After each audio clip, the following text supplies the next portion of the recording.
Be read. We'll open this meeting of January 23rd, 2014. I'll let the record show Selectman Dawson is not present. Sounds like. That's Bobby. Selectman Jessamine will be joining us a little bit later.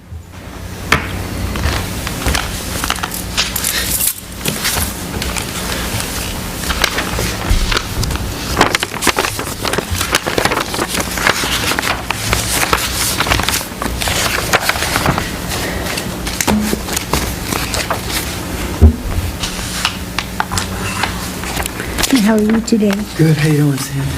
All right. Sounds like the other one's coming along.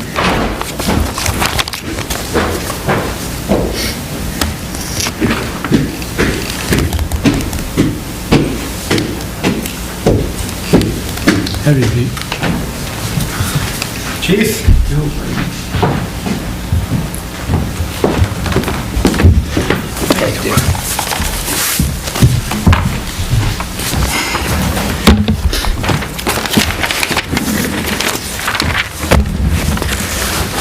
Good. This guy was on the zoning board already. I mean, planning board, so.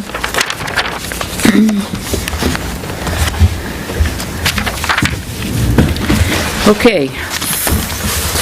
First,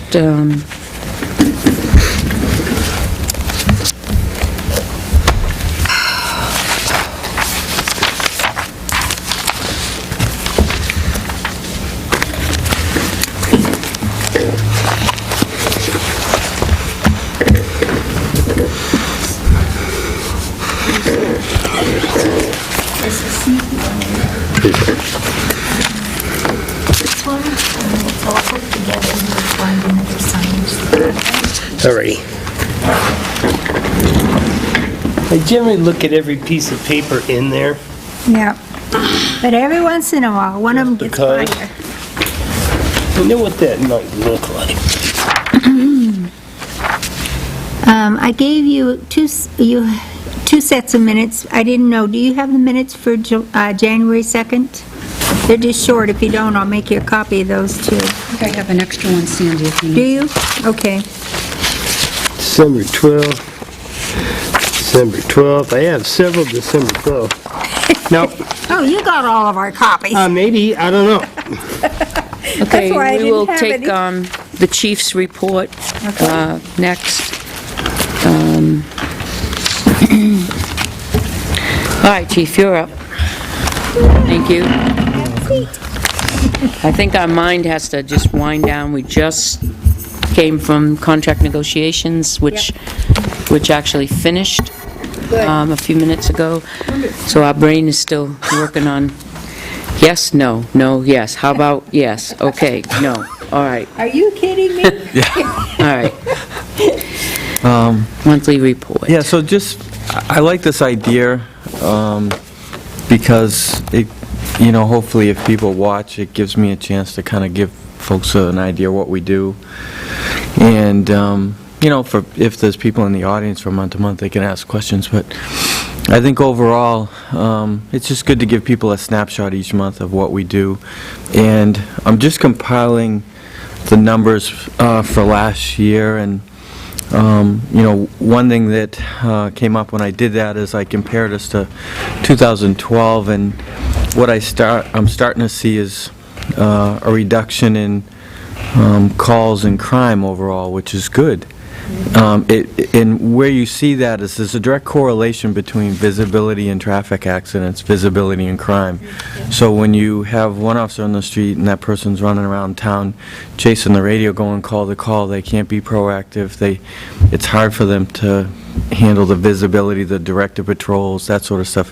When you get full staff and you start to get proactive and they start to see more black and whites, they see more officers, you should see crime come down, and that's actually what we did see. So we had a 6% decrease in calls for service from 2012 to 2013 with Tilton dispatch, then 7% decrease from 2012 to 2013 with Belknap. But just to give you an idea, we still do a lot of calls. In 2012, we did 9,690 calls with Tilton Dispatch, so that would be just our local dispatch, and then we did another 6,138 calls with Belknap. So if you add the two together, you're up around 15,000 calls for service between the two dispatch centers.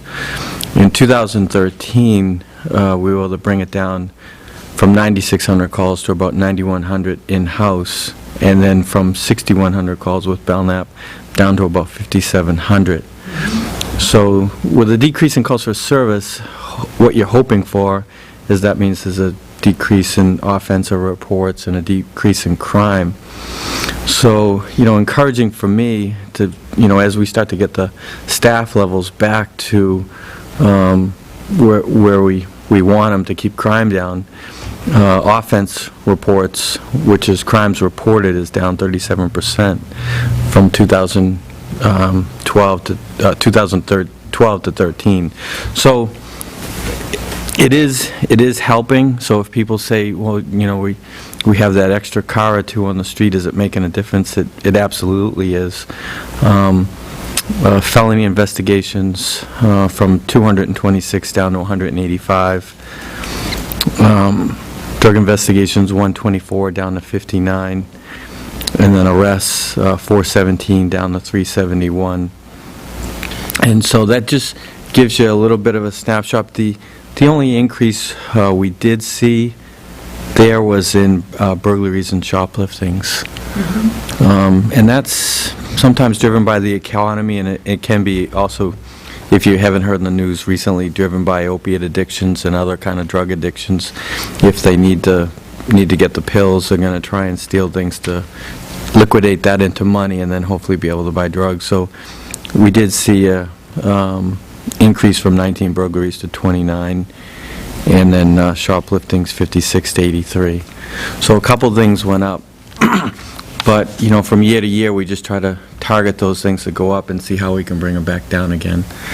Other than that, the officers are doing good. We have one officer on loan to detectives right now, and we also have a new officer that just came off FTO, and he's doing well. The fleet's doing okay. For some reason, this month, we had to replace 2 windshields. We're not quite sure. Nothing hit them. We don't know if it was going from an extreme warm day to an extreme cold day. It's hard to say. The glass company said we're not sure what caused it. So that was something that popped up for us. You're telling me that they just broke for no apparent reason? I'm driving along and the window shield goes... The Expedition, it went right from the dashboard right to the top. I've seen that with my own. It's rare, but it can happen. Sometimes if it's really, really, really cold out and maybe they pull in the sally port, or it's extreme cold and they hit a bump, not quite sure. The guys didn't report like, hey, a rock hit it. That happened to me one time when I had my truck with Verizon. It was outside overnight in Lebanon, and I worked all night up at Dartmouth outside, and it was below, it was like 15 below zero. And then that morning when I came in and parked in a heated garage, the whole windshield cracked. Yep. The whole windshield just cracked. They must be making windshields differently. I've been here a long, long time, and I personally don't know anybody that ever had a cracked windshield. I've seen it happen if a stone hits it, it will. Wow, And then the yeah. cold gets it. I've seen it, shatter when the cold. You could go all summer long with the little ding in the windshield, and then it just shatters with the cold. But I've never seen it go from one.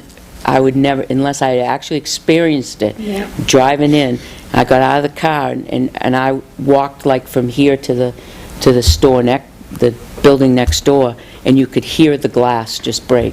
Yeah. Right, yeah. It just cracked. So after we got through those things, other than that, the fleet's okay right now. The building's doing okay. It's weathering the cold. I think during budget prep process, I talked about hopefully in 14 trying to replace some carpet that's torn in the patrol room and the original carpet. I kind of like your own house, I pick one project a year, and that's kind of what I'm trying to take care of in 2014, is get that ripped and old carpet out of there. And then, we'll see what comes up in 15, but... You're going to put the VCT down? Yeah. Not put any more, you're getting rid of the carpet? It's just, they're high-traffic areas, and guys are in and out, and, so that's about it. We had a house fire last night. It's more of a fire thing, but, it tied us up, and it was extremely cold. Yep. And those firefighters earned their money last night, because it was unbearable cold out there. Was a mobile home destroyed? Yeah, a North Windy. I think somewhere around number 29, and we got there first, and we started, it's the last house on the right, and there's a driveway that goes down. Started to walk down that driveway, and the big black cloud came, and I couldn't see from me to Al like that. Yeah. I mean, it was just scary. And then I saw Luke kind of like run through the cloud on my right, and then I lost sight of him. We're trying to figure out if someone was in the house. You could see flames coming out the windows, and the neighbors shouting, "No one's home, no one's home." So, but you couldn't, without proper gear, you weren't getting in that house. It was Right. going too good. Yep. But, So it's a complete loss. yeah, I would think so, yeah. But I guess, no foul play or anything like that suspected, and hopefully the guy will make out okay with his insurance. Luckily, no one was home. No one got hurt. That's all you can, Yep. property, you can replace it. That's right. Cars, houses, Hopefully no animals. hopefully no animals. We're all animal lovers, I worry about that too, and I'll run in there to save a dog too. Yeah. But, other than that, so far this year too, I brought some numbers.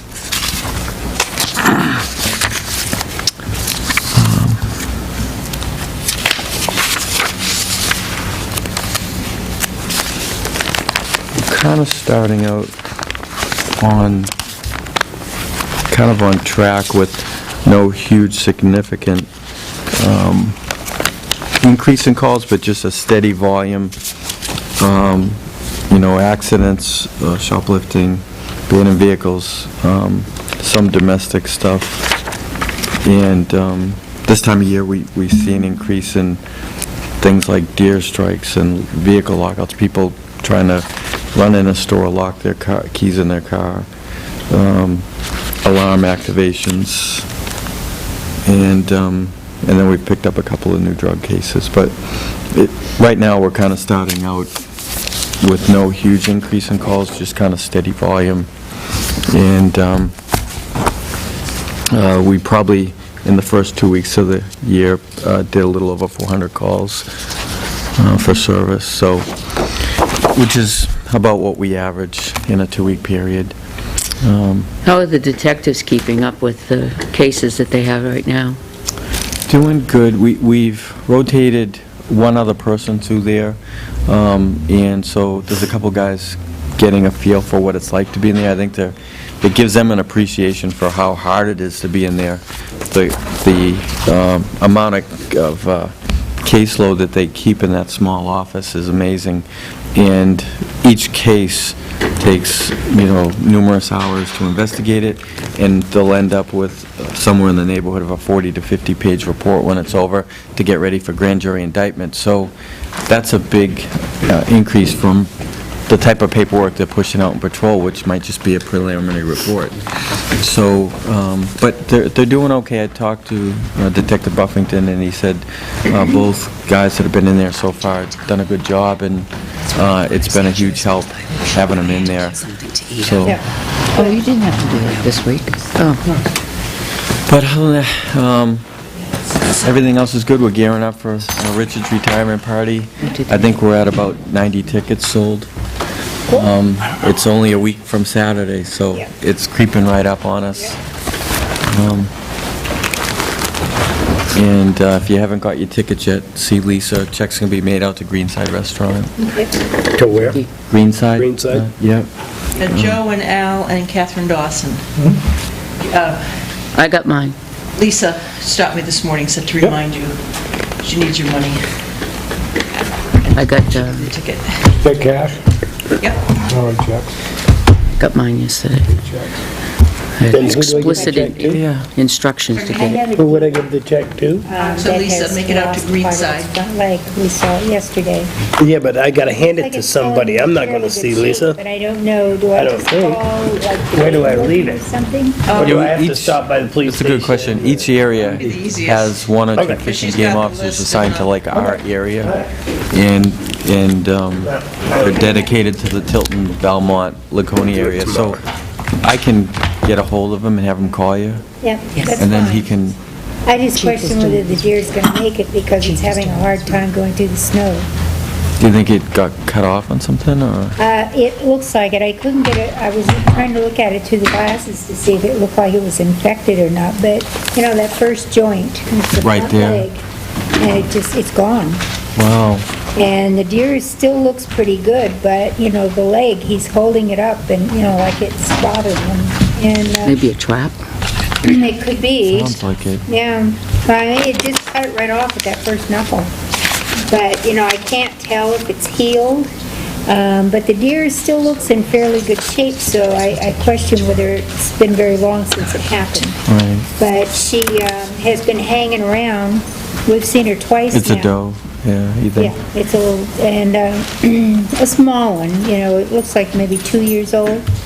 And, but she's been eating my bushes, and, you know, because it's easy food for her, and we keep around the house plowed, so she doesn't have to go to the deep snow. That's not that deep, but she tried to go across the field, and we were watching her, and she was really struggling, you know, with missing one front leg. She hops.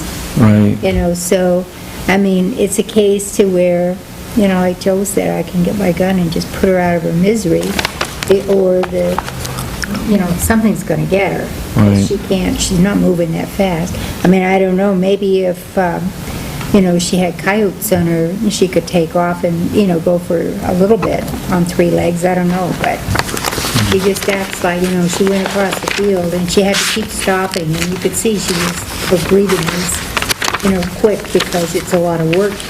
yeah, I'll call when I get out of Yeah. here. But anyway, so he's, you know, that's twice now we've seen him, my first time, and so I don't know, I know it's not deer season, I don't know. Yeah, I know the only other places, I mean, there's a couple of deer farm places, but then the Holderness Science Center Yeah. takes them too. Yeah. And I don't know if Fish and Game would Right. tranquilize it and take her there. I didn't know if we should call and, you know, they could tranquilize it, make sure if it's healthy, because it looks healthy right now, but if it was a recent accident, then Right. she'll go down and help her. Yeah, I'll make a couple calls. All right. Anyway, if they need to talk to us. Yeah. Have them call the home number, or? Yep. Joe or myself, and we have a machine so that you will message and we'll call back. That's the same, bad. Yeah, I know. Another 6 weeks of winter. No kidding, it's not close. No, Especially if they're younger, too. yeah. So, Anything else? Any other questions for the chief? Saturday, driving towards Tilton, and sitting beside the street in what appeared to be a brandy spanking new police car is one of our police officers, who was sitting in the car with the lights going, ostensibly as the police detail for that location on Route 3. Now, but it couldn't be, because we don't use the new... Yeah, no, she was the patrol unit covering for the detail there. I don't know how long she covered for them, but she had to cover for them for a period. Yeah? So, you know, like I said, sometimes if they're working a detail, they might have to run to the station to go to the bathroom, or the family emergency. Well, this was an hour after the flea market opened, so, I mean, if they Yeah. show up for a 5-hour detail and Yeah, I know. have to go to the bathroom and I drove by out. there too, yeah. She was, I'm just curious. yeah, no, she was a duty car. Like I said, if you see that, most likely that's the scenario. You know, if they're on a detail on Main Street downtown and all of a sudden Judge Gordon says, hey, I want to see Officer so-and-so and I want him here in 20 minutes on this case, they call the station, we send a duty car down to cover them, and, all right, you run off to Franklin. How does a detail work? Let's just say that I have a detail and it's my job to be at this location. What do I do when I get there? It depends on the detail, you know, sometimes you're watching traffic to make sure traffic doesn't hit the workers. Sometimes you're helping people get in and out of parking lots. It really is case by case. You know, usually But you it's get... seldom sitting inside the vehicle. Seldom. No, I'm the thinking. only time, you know, you will see that if it's like a lane closure and it's a, you know, construction detail. That could happen, sure. But then again, you gotta look at it and see, you know, like if it's a midnight detail, you'll see it on the side of 93, they're gonna sit in their car. One, it can be dangerous to sit out there, and two, it's They can't bitter see it, cold. and it's cold, sure, I So, I mean- understand. I just didn't see why we would have an officer in that car When I went at by, that time of day. she was out. Was she? Yeah, but she might have, Just her luck that I came by, she was in, maybe she when you're just- on a detail, it's Yeah, usually, outstanding. Yeah. I thought I'd check on that. And there's I don't know, somebody towed a car, they moved a car and it got towed. And I was just wondering what that was about. yeah. I did talk to the woman, I actually talked to some people that were out there, I talked to the officer, I talked to the inn, and it turns out she saw the signs down this end of downtown, she wasn't from here. She was over here one night to, I think they're getting ready to have a wedding, and so maybe the bridesmaids were meeting at the inn or something. And so she kept driving till she seen sign. She finally got to where she saw no sign, which was way down there. And then she pulled in and Now, then didn't walked. she have to move her car from a parking place that she was good in, and she moved it? Now, I heard it, I was I mean, told yeah. that she was parked and dealing with the onions, Yeah, no. parking places. That's what I heard, too. Yeah, no. I actually talked to two officers, the owner of the inn and her, and all four said the same thing. Like, she wasn't one of those that had to get moved people. Like, she got here, she saw the signs, she kept driving, saw some more, kept driving. She goes, Chief, I drove until I didn't see any, and that's where I pulled in, trying to do the right thing, and then I came out. So did she end up paying a tow? Alan, she did, but I'll probably end up voiding it for her, because sometimes I try to look at the totality of circumstances. Did she make a good faith effort to do the right thing? Is there something we need to When we improve on in void these- When we signage? void these things, how do they get paid for? Because does It Mr. depends on Drew, the, out of the goodness Yeah. of his heart, forgive the tow? they have, tow companies have done that Is too. that right? Or Well, some, let's hear it for Rusty Drew. I think that's a wonderful, community-minded thing. I mean, sometimes they'll do that. I've had to reimburse them out of my own budget, you know, it depends on the situation. We do the same thing with parking ticket hearings. If I feel like we could have signed it better, or we did something, we could have done something better, and it wasn't their fault, and they made a good faith effort to do the right thing. We try to be reasonable with everybody and take it case by case, you know, because I don't want people to have a bad impression of the town. I want people to think, you know, we're a good town, we try to do the right thing. And so I really tell people, if you have a problem with a ticket or a tow or something, come in and see me. We'll do some work. I'll talk to the officers, we'll talk to the store's witnesses, and kind of investigate it to see what happened, you know? And hopefully try to make the fairest decision for Well, that everybody. sounds fairly reasonable, but that doesn't happen very often, I does can tell it? you, I've only had, other than this one, I've only had one other in the last, like, 7 years, so it's rare. Maybe twice in 10 years. What kind of training do we have for new officers and even the older officers? They must have to go through some sort of training to be on these details. I'm sorry, I just got to thinking about this. How do you get training for that? Who tells you what to do? Yeah, I mean, they give them traffic control training at the academy, and now they've just recently come up with some, like, nationally approved training that is very similar to what flaggers get, just so that, you know, one of the things you don't want officers or flaggers to do is ask someone to stop last minute. So you're kind of moving along, you're 30, and all of a sudden they go, stop, and you got 5 feet to stop, and you're gonna get rear-ended, you know, so that's an Over issue. the last 5 or 6 months, a few times I've heard things that just, you know, it just occurred to me that maybe they're not getting consistent training on that. But Well, what they're trying to do now is standardize it, you know, and so we're That's gonna what I'm actually... thinking. Yeah, we're actually gonna be putting some people too at the academy, the instructor piece, that can then come back and standardize all of it here. Right now, that's, to send someone down there is voluntary on us as agencies, but I told the captain, let's get 2 or 3 guys to get down there, get the instructor piece, then come back and put everyone through it, so. But, I mean, for years, even back when I became one, they give you some training on it. And some of it's common sense, you know, just like I yes, said. well, that's what I'm thinking too. Yeah. You know, to keep it moving, but keep it safe.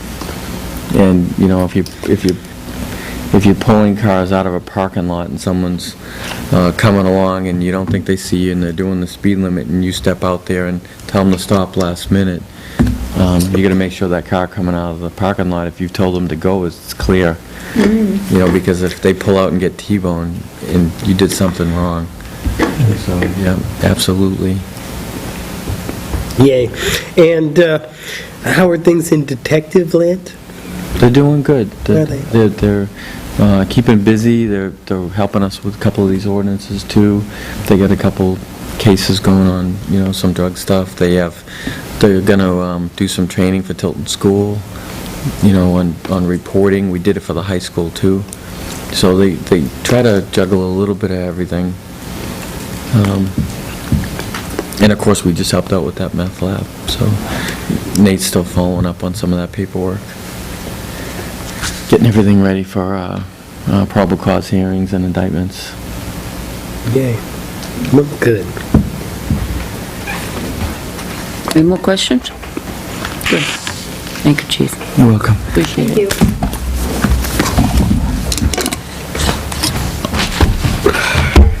Joyce, downstairs, upstairs?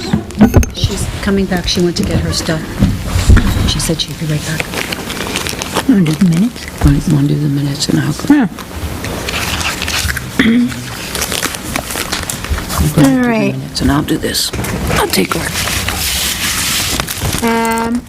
I'd like to make a motion to bring the minutes of January 2nd, 2014 to the floor for discussion. Second? All those in favor? Right? Opposed? Me. I don't have January 2nd. Hang on. Joe, I'm sorry, I have a copy. Oh, all right. You started talking and I didn't want to interrupt you. I'm not really opposed. Now, you want to change your vote? Yes, I vote aye. Any harm?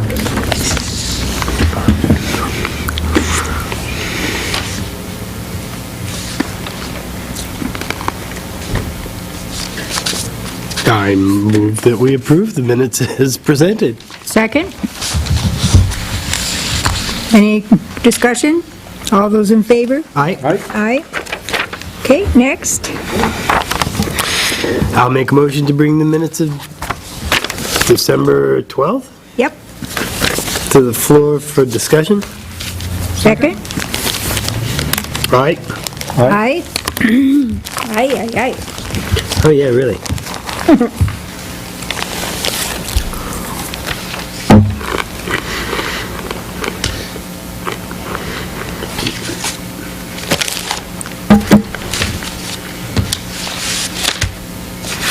Can't believe that I didn't get to see Representative Fields when he was here.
Oh, okay.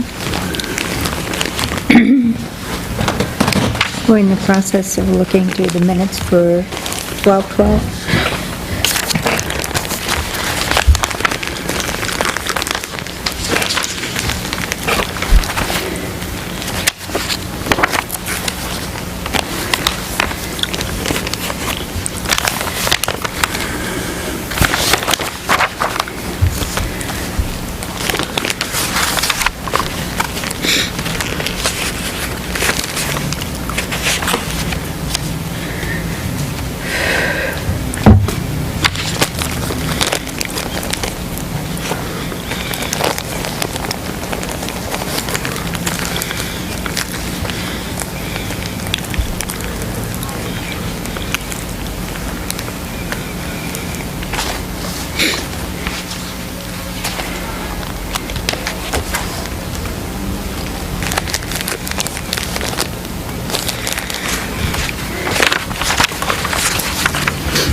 Anyone got any corrections? Comments?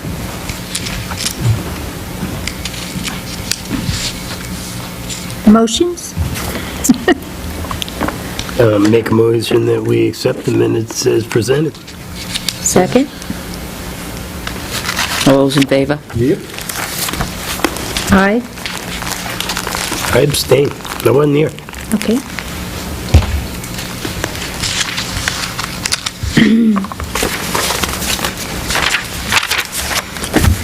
Minutes of 12/19. I'll bring the minutes of December 19th to the floor for discussion. Second?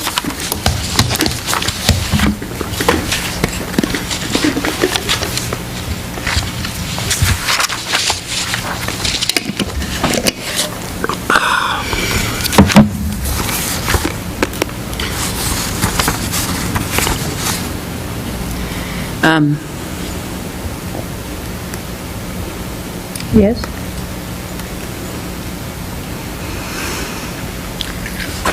Per the RSA, according to our guidelines for personnel, I believe that this should have been in a non-public session because it involved personnel Where was that? on page 3.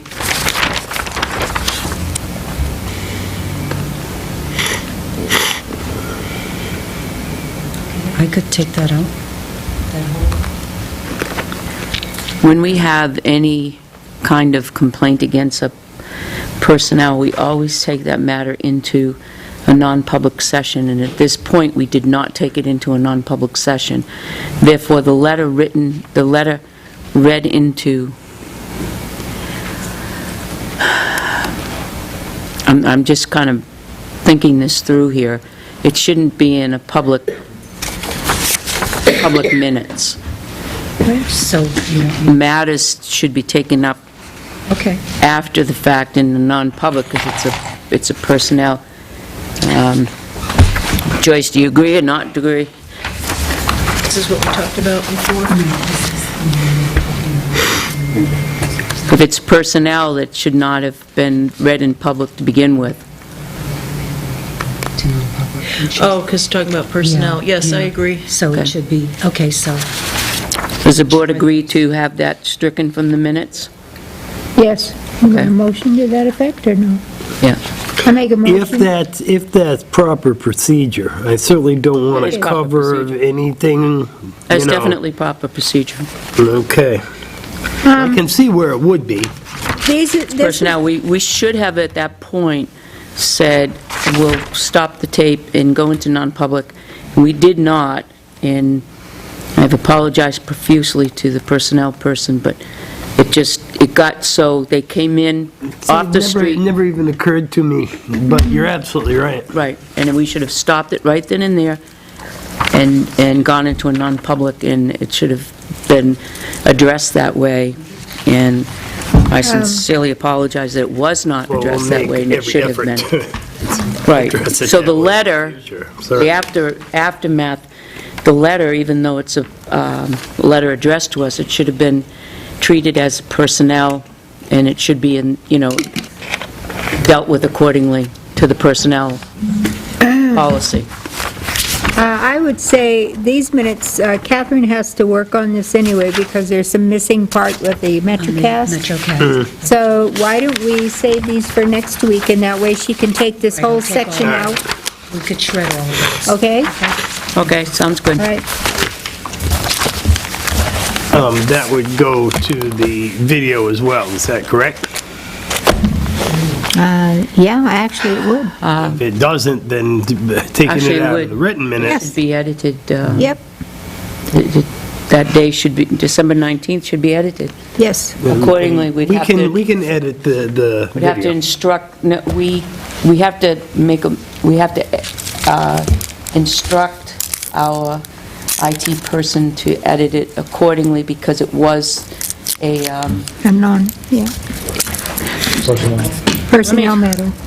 maybe we should check with LGC on that, because we didn't announce it was a non-public. We should have. Yeah. It was inadvertently done. We I'd like should, to err on the side of caution here and remove Right. the tape altogether until we have an answer. right. I think we should do that. Video presentation is not the official record of the Right. meeting. Right, It is, right. You want me to have Tim take it down? It's Yes. December 19th? Yes. December Yes. 19th. And then we'll get further clarification next week, and then when we get further clarification, then we can edit the part Though I that think the needs to be... genie's out of the bottle here. Well, it was before too, so but you edit it and then move on. Has its way of working out.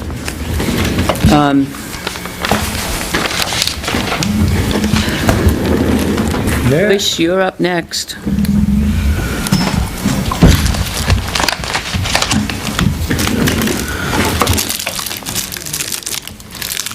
What 30? Ms. Alden. Good afternoon. Did you get my little note? Yes. Tim had nabbed me in the hallway down there and Told you about it? told me about it, yeah. Okay.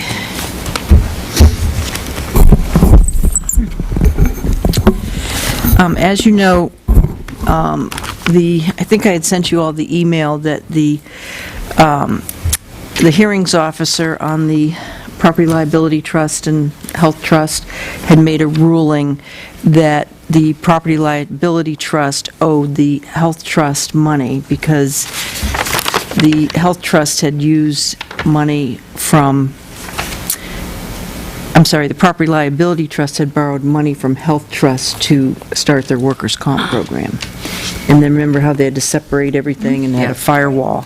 Well, now, because of that ruling, what they've done is the Property Liability Trust now has merged back with the Health Trust that will be managing all those programs. So this, we have to re-sign the Unemployment Compensation Program Joint Authorization and Power of Attorney. So this requires one signature by the town. So if you could vote to authorize the chairman to sign this on behalf of the town of Tilton. So moved. So this will replace the one that we had signed earlier. Do we have a second? Second. All those in favor? Aye. Aye. Joe? I said aye. Okay. I'm there. And this is the letter that explains that whole ruling and what's happening, but property liability trust, everything stays exactly the way it is, and it kind of goes back to the way it was. So if you want to stick that in the Selectmen's FYI folder. There are some abatements in your to be signed. Yep, it's home.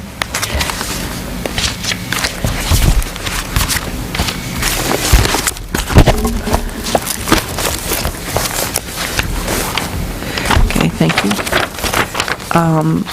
I was going to talk about the estimates that we had received for the stage, but since Catherine Dawson's not here this evening, I'd like to postpone that. I'll have everything ready for you next week, if you want to talk about it next week. I won't be here, but you'll have, and she said she received a revised estimate from Rod Pearl and Sons. I have not seen that, but I'll try and get that from her before I go, so you can look at everything. Right. And then I also have some information from our heating person, Brian, and that's what I was on the phone with when you came in. I'll have that information all typed up for you. One of the things he's recommending is if we just put in an electric baseboard heat, and he also had recommended these ceramic, they can be run on natural gas heaters, and I emailed Tim Gilbert at the fire department to find out if that's allowed under the code. So hopefully next week you'll have enough information that you can put together what you want to do for your warrant article Okay. for the stage repairs. So we'll hold off on that. Let's see what else I have here. I notified Donna Lane that the selectmen had hired her as the CDBG consultant and asked her to send us a contract, but I haven't received that yet. Okay. Board appointments. Another one, too, and Yep. There's one for George Elwood again. Yeah, I haven't had a chance since last week to make the change yet and put it on the website. I'll do Okay. that tonight, but I do have the ones for Eric and Jane for planning board. Okay. So I was going to say, Jane would hers.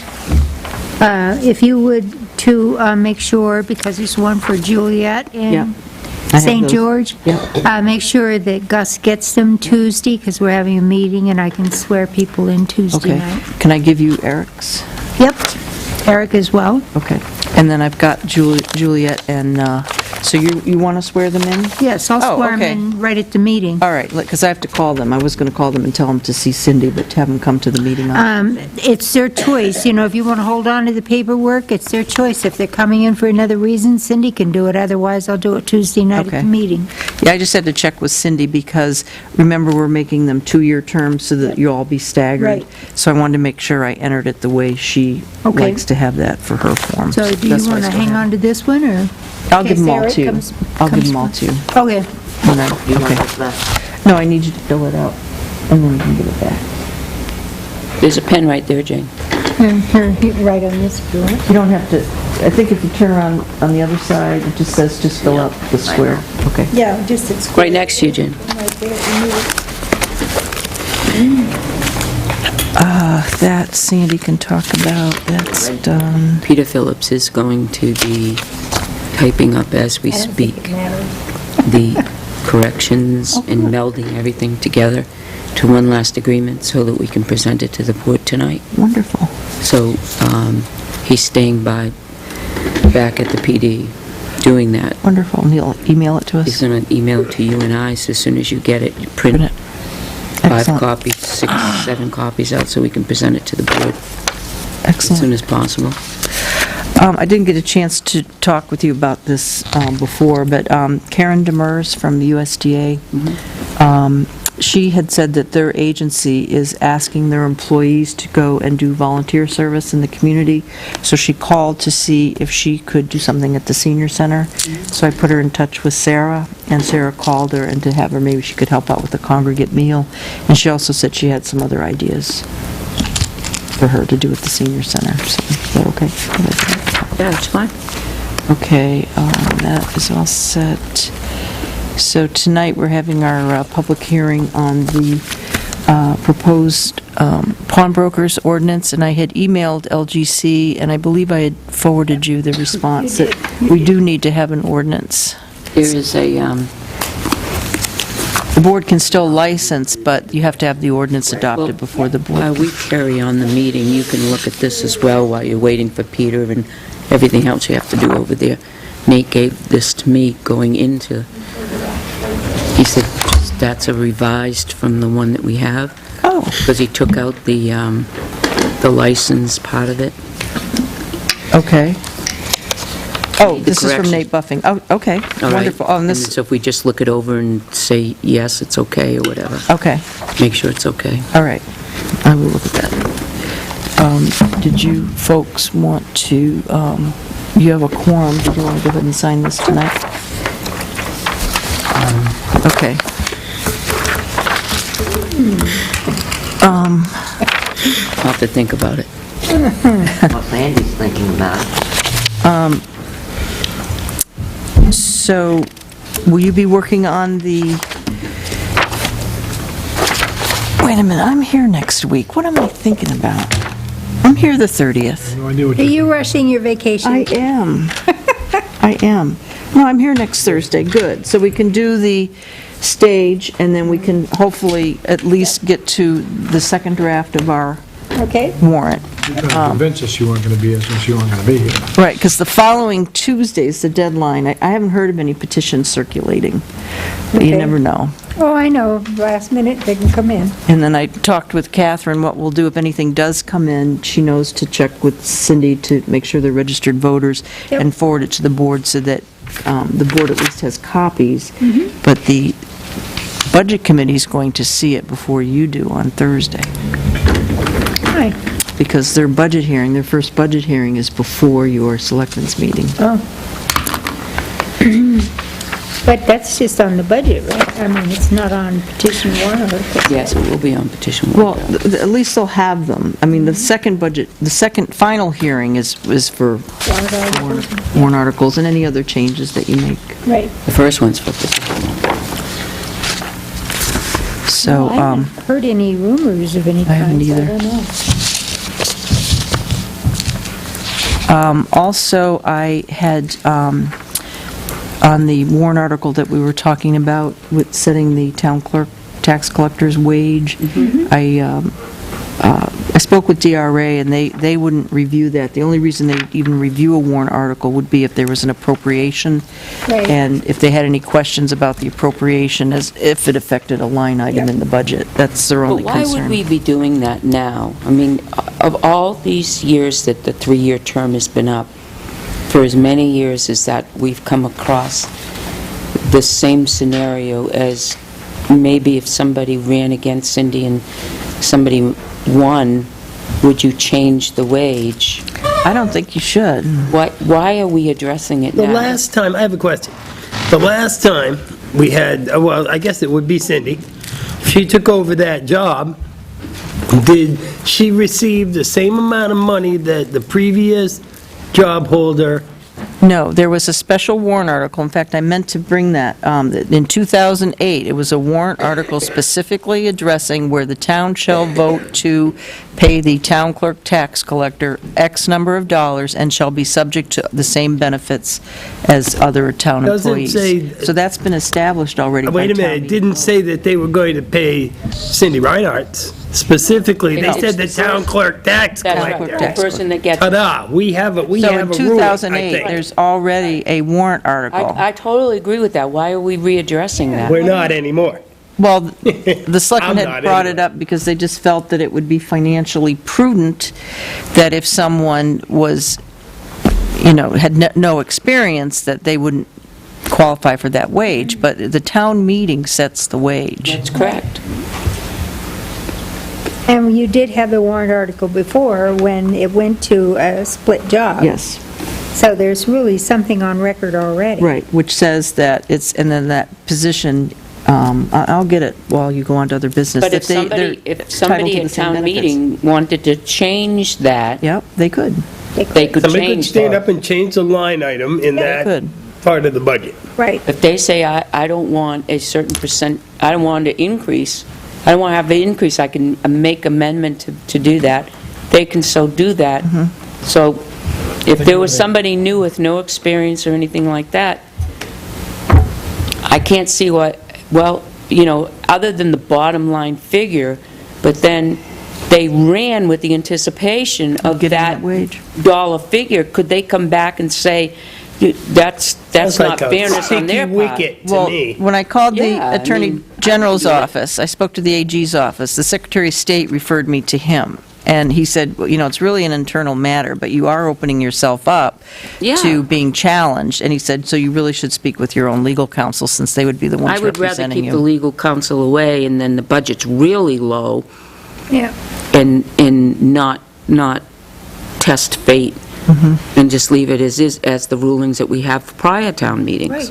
But also, the Board of Selectmen have absolutely no say in the fact that if at our town meeting, Right. someone stands up and says, well, this new person ran and Right. what kind of experience does this person have? And, obviously, I would think the person would be there, but if, so someone from the public could say, well, I'd like to reduce her pay based on the fact that she's a newbie. Good luck to her. And has no experience whatsoever, and I would Right. even feel comfortable with standing up and saying it myself. Well, all I'm getting at I'm a is, resident. we cannot stop that from happening. No. Right. No. So all the, Right. finagling It's the we do- legislative body that Right, has it. Right, They can reduce it to $1. right. And I'm not inclined to, We had a- to step in and try to legislate something that hasn't even happened Right. on the what-if factor. They could reduce it to $1 if they so desire. Yep, I've always liked the amended on the floor route. The Right. last time this came up, I'm all about amending would- that line, that budget I'm line item. comfortable with the way that it is right now. I wouldn't pursue whatever that you're pursuing, Okay. myself. right. Consensus? I agree. Yeah, I agree. Yeah, I too. think we explored it, and We've gone through a lot of years without it, and, I'll pull up that 2008. okay, Right. The other thing I had wanted to bring to the board's attention, Chuck Mitchell, in his budget for 2014, he had increased the rate of the moderator, and I believe of his assistant moderator, it was 14, I think he brought it to 15. So since the budget hadn't been adopted yet, he wanted to know if he could implement those new rates. And I had sent him the information. He said, Joyce, he said, I can just wait until after town meeting and submit the invoice. no, I was going to say, how could he implement it before it's even approved? We can, within a reasonable request, we can do that. Yeah. Within a reasonable amount. We can't go out and buy a Right. new, But what happens if we Reasonable. increase, and then somebody gets up on the floor and does away Amends it. with his, amends it to do away with the raise? Does that mean that the deputy then has to pay back the extra money? And the No, we'd have to legislative take body it is from- yet to address this issue. Right. I just do not I So would just think- wait and he Yeah, can submit I think it. it would be safer to If wait. he's willing to do that, then that's what I would do. Yeah. Yeah, but what the statute says, Everybody, Yeah. on contracts, expenditures prior to meeting, it says, "This subdivision shall not be construed to affect the authority of the local governing body in towns with a March annual meeting and a January through December fiscal year to make expenditures between January 1 and the date a budget is adopted, which are reasonable in light of prior year's appropriations and expenditures for the same purposes during the same time period." So this would be an increase of, I think, $10 an hour. He's going to raise him up $10. Well, he's going to $25 for the moderator. An hour. I'm sorry, I don't, Anyway, so we're going to wait until, I would Have your rather budget. talk with I him don't in understand person why we're before getting I, all nickel and diming us to death and nobody picked up on that. What's that now? do you have your last year's budget? No, but I have my moderator's budget. Right here.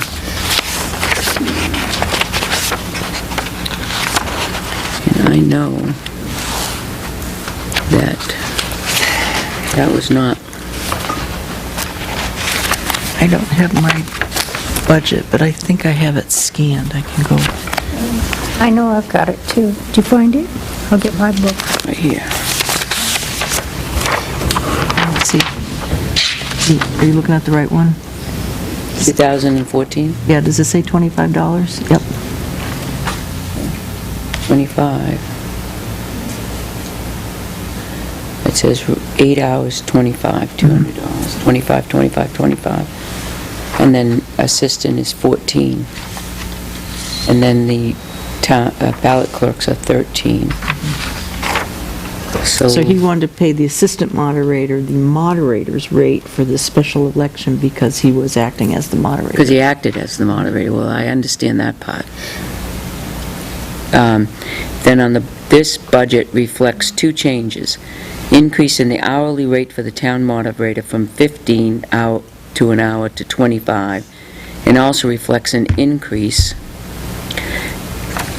Miss Alden? What? Let me read this again. Increase in the hourly rate for the town moderator from $15 an hour to $25 an hour. I wonder who didn't catch that. And also reflects an increase in the hourly rate of ballot clerks from $12 to $13 an hour. Would you like a copy? I'd like to Sure. Well, I'll tell you, and the moderator's job is a difficult job, and it's hard to find people that want to do it. But $10 an hour? Come on. We wouldn't give anybody else that works for the town a $10 an hour raise.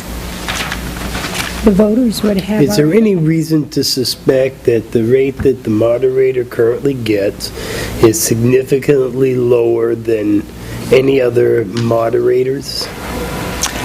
I mean, if every other moderator gets $25 an hour and ours gets 15, so be it. maybe. Well, our supervisors are but- getting $50. Our supervisors are getting what? $50. An hour? An hour?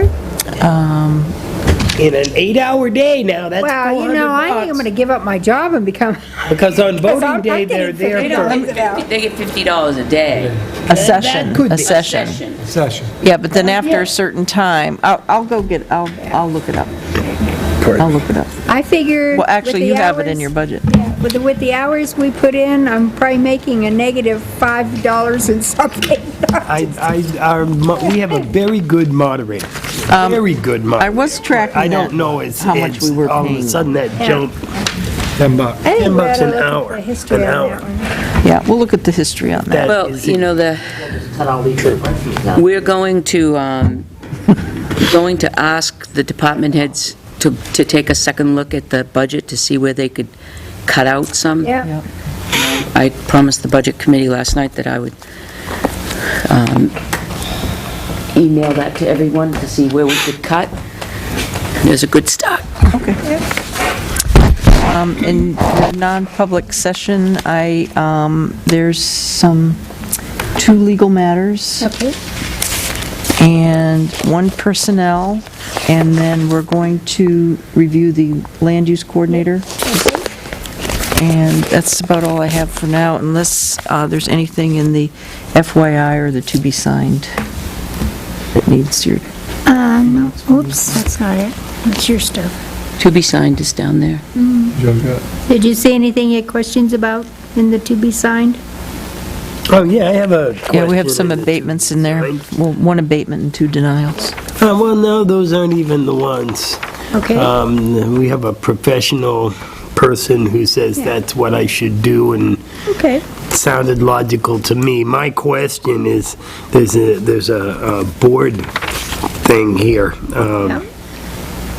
I won't even say the name, but it's for the zoning board. Right. And I was just wondering, I don't know this individual, and I was wondering if either any of you do. Yes. He was on the zoning board for a number of years, and he had to resign because his work hours changed. Oh, I see, and, okay. And now he has retired, so he wants to come back. Well, that's wonderful. I'm just curious, because I hadn't seen his name before. Yep. That's I great. think he lives over there fairly close to where you are. He does. He's right around the corner from me, but I don't know him. Do you want to talk about this?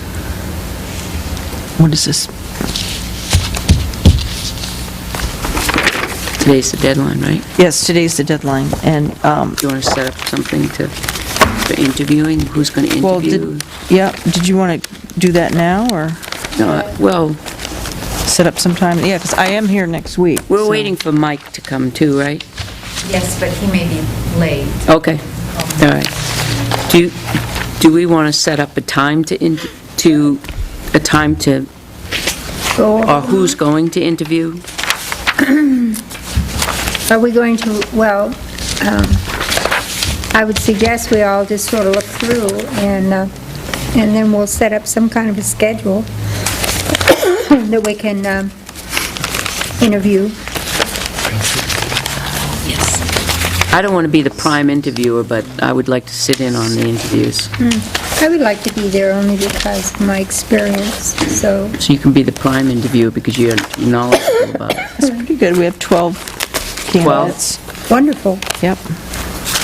Yeah, I haven't even looked at these yet. A couple of the people have called, and I've spoken with them, and one person actually came in that I met, but other than that, I haven't looked at these, so.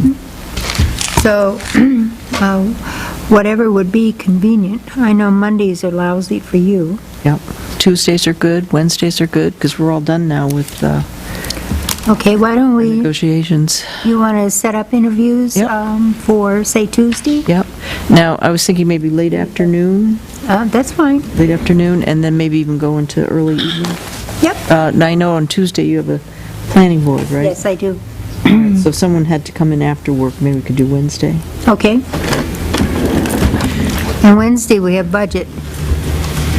So we could, well, we'll see. Yeah. We'll see. See what you can work out. And, So you know, as soon Wednesday, as... you're going to do it Wednesday, or you're going to I'm do it going to try and do some Tuesday late afternoon, and then what we can't do then Wednesday. Yeah. How Let me does... know. Well, I have a dentist at 2:30, but after that, I'm fine. Okay. Then and Wednesday, I'm fine. Okay, All right. So let me know. all right. Okey-doke.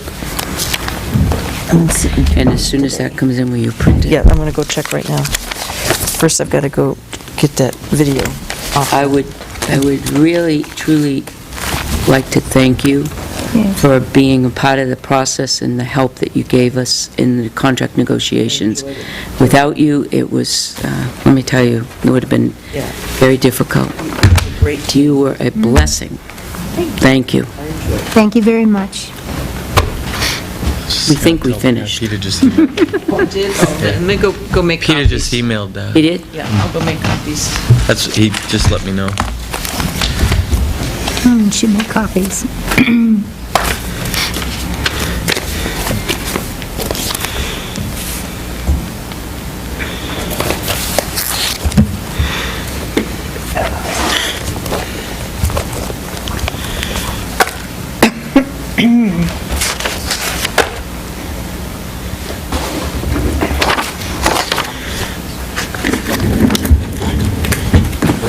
Chief, Yeah. wasn't the mileage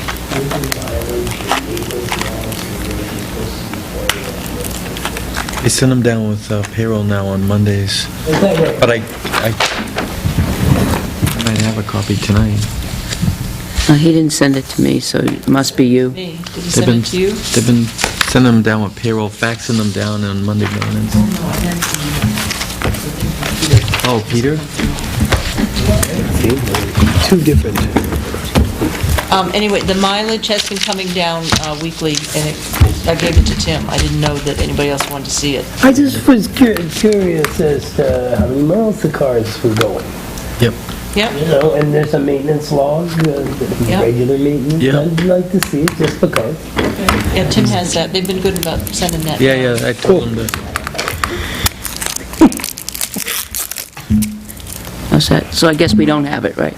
Oh, I'm checking. I'm emailing her.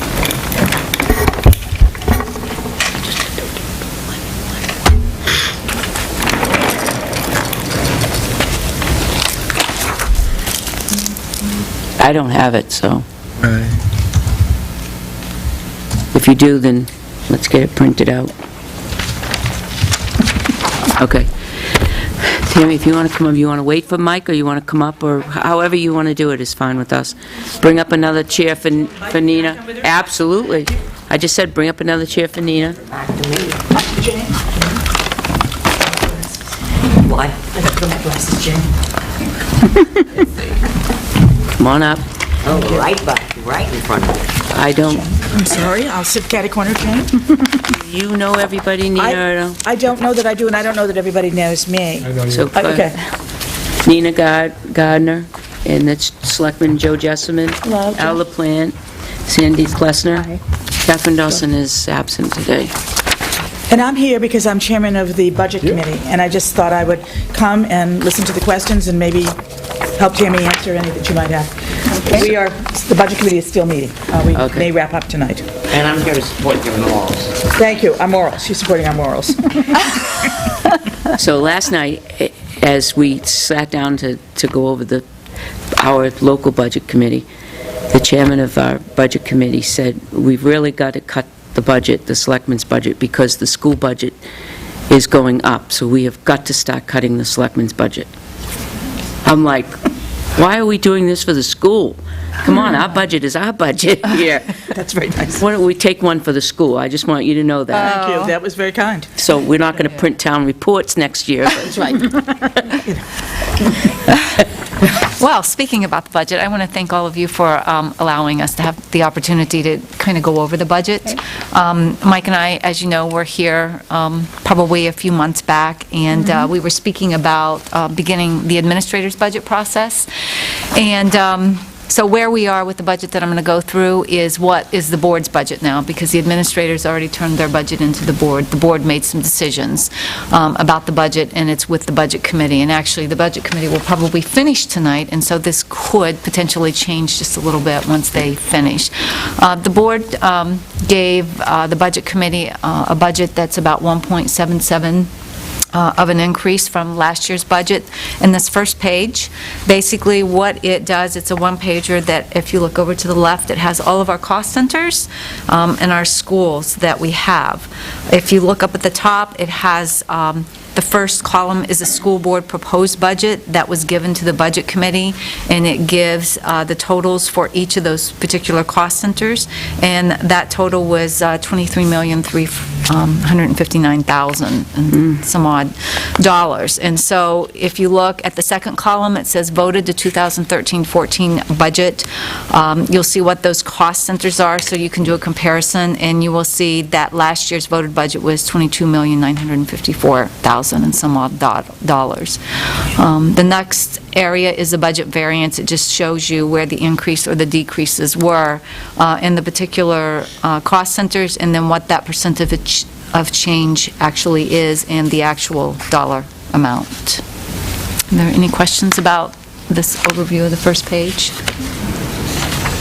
The second page gives a nice summary of what the MS22 budget change was from 13-14. It gives the voted from fund balance and fiduciary fund, our grant funds, our food service fund, and the voted from the capital improvement, which gave the general fund operating budget in 13-14 $22,954,000. The next area is about what our changes are for 14-15 that has been given to the Budget Committee, and you can see that we have a list. We certainly have a reduction in our debt service, as you can see. We have a reduction as it's related to staff changes and hiring, and I won't go through all of it, but it just gives you that. You'll see our school board and legal expense certainly has declined, which is a good thing. And revision to non-bargaining full-time staff, health and insurance benefits. You'll see there's a reduction there, too. Current strategic plan and et cetera, teacher and custodials, you'll see there's a reduction. Then you'll start to see where some of the increases are for this budget. And you'll see, and I'll just go through a couple of these, tuition at Laconia, Hewitt, and Alternative, there's an increase there. You'll see that there's health and dental rate increases. There's an increase because we're doing merit-based for all of our non-collective bargaining units. And technology, internet services, and that was something that I spoke to you about when I came before, about the fact that we didn't have fiber services with our internet. But we have an offset for that cost, just so that you know, because we get E-rate. So ever how high that cost is, we get that reimbursed through E-rate. And actually, the difference between going with fiber and doing this is really about a $5,000 difference, is what it comes down to when we get reimbursed for our E-rate. And in fact, it's a savings of $5,000 over Exactly. not going with fiber optic. Exactly. What about the ability of this system to transmit information? Fiber is very high speed, and as we go to more of a testing online model from the State Board of Education, doesn't that become more and more vital? Absolutely. And it's more vital because we have more devices, and students are bringing their own devices, and we are looking at having all of our freshmen to have Chromebooks.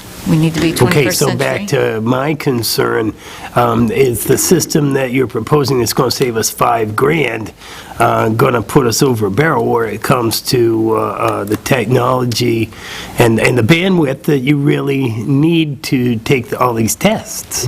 Yes. Okay, Better go. Believe me.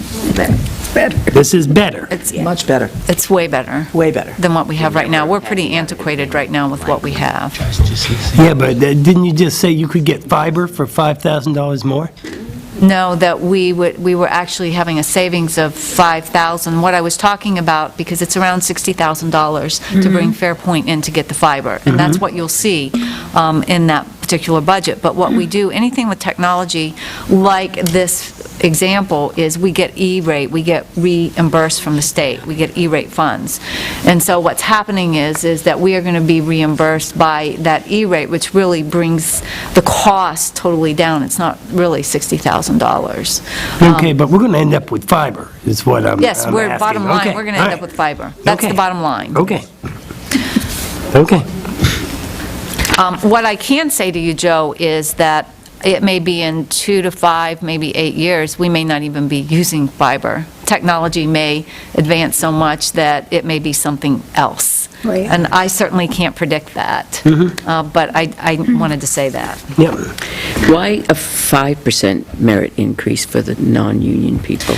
Well, when you think about it, most of the school districts that are surrounding us, usually people are getting a 3% increase, just flat 3.5% increase. And so if we really want to do merit, and we want our people to be involved with that and not want to go probably somewhere else where they can just get the flat rate of the 3 or 3.5% increase, it needs to be something that's attainable and that they have to work for, because if they say, well, if you're going to give me merit 3 or 3.5 and I possibly am not going to get it, there are other places that are just, this is what their increase is. And so that's why it needs to be, I believe, an increase of goals for them that says, I have an opportunity to make a 5%. But based upon what the little note that said there, last year, they did not use all the merit money because not everybody received 5%. That's exactly right. Many people did not, That's exactly It's a fair way correct. to run it.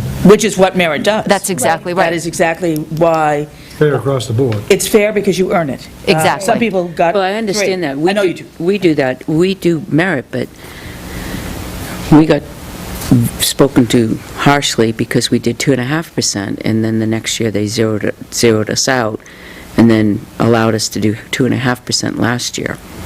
So, because of the economics in the area, they allowed us the 2.5%. and we haven't dared to go above the 2.5%. And not everybody got 2.5% because it wasn't attainable. Last year, the Budget Committee cut it to 4%. And so Tammy did not have a 5% to work with last year. She had 4. I don't know what the Budget Committee is going to do tonight. Mike? Hi, Mike. I don't know what they're going to do tonight. I mean, certainly, this has been talked about. Right. We have not made any cuts yet. I don't know whether this is on the table. I mean, everything's on the table tonight. I don't know whether people will take it down a bit. Certainly, I know Tammy would like us to leave it at 5%. Well, What's the percentage they got 5% last year? pardon me, I'm sorry. What's the percentage they got the higher? What's the percent of people that actually got 5% last year? No one. No one. No. No one, no. Okay. No, there was a range, and for merit to work, there has to be a really good way to evaluate. I think part of it is when we look at, let's say, some of our non-collective bargaining units, and we look at some of the other kind of benefits that other districts are giving, this is a way, I think, that people feel that they're being advocated for, that they may not be looking at other places that are giving other kinds of benefits, plus giving that 3%. And it just says that we're looked at in a really good way. And so there's a message with that, with people as well. Is there a step increase, or is there a normal increase in their wage adjustment at all? No, this is total merit. But Nothing else. But Nothing within else. the budget at all, there's not an increase for the non-union people at all? No. Not at all. They don't get, like some of the other districts, like It's the just 3% total on their and then merit. something. Yes. And that's what the difference is that if they went somewhere else, they'd get their 3.5%, which many of those people have been getting over the last 4 or 5 years. And until we went to merit pay, our people were not.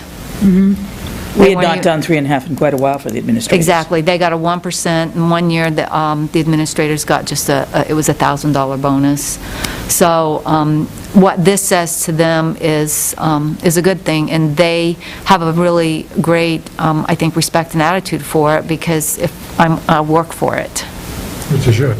Exactly, but it's not a small amount. Because in the real world, out there, like in businesses, you have to earn it.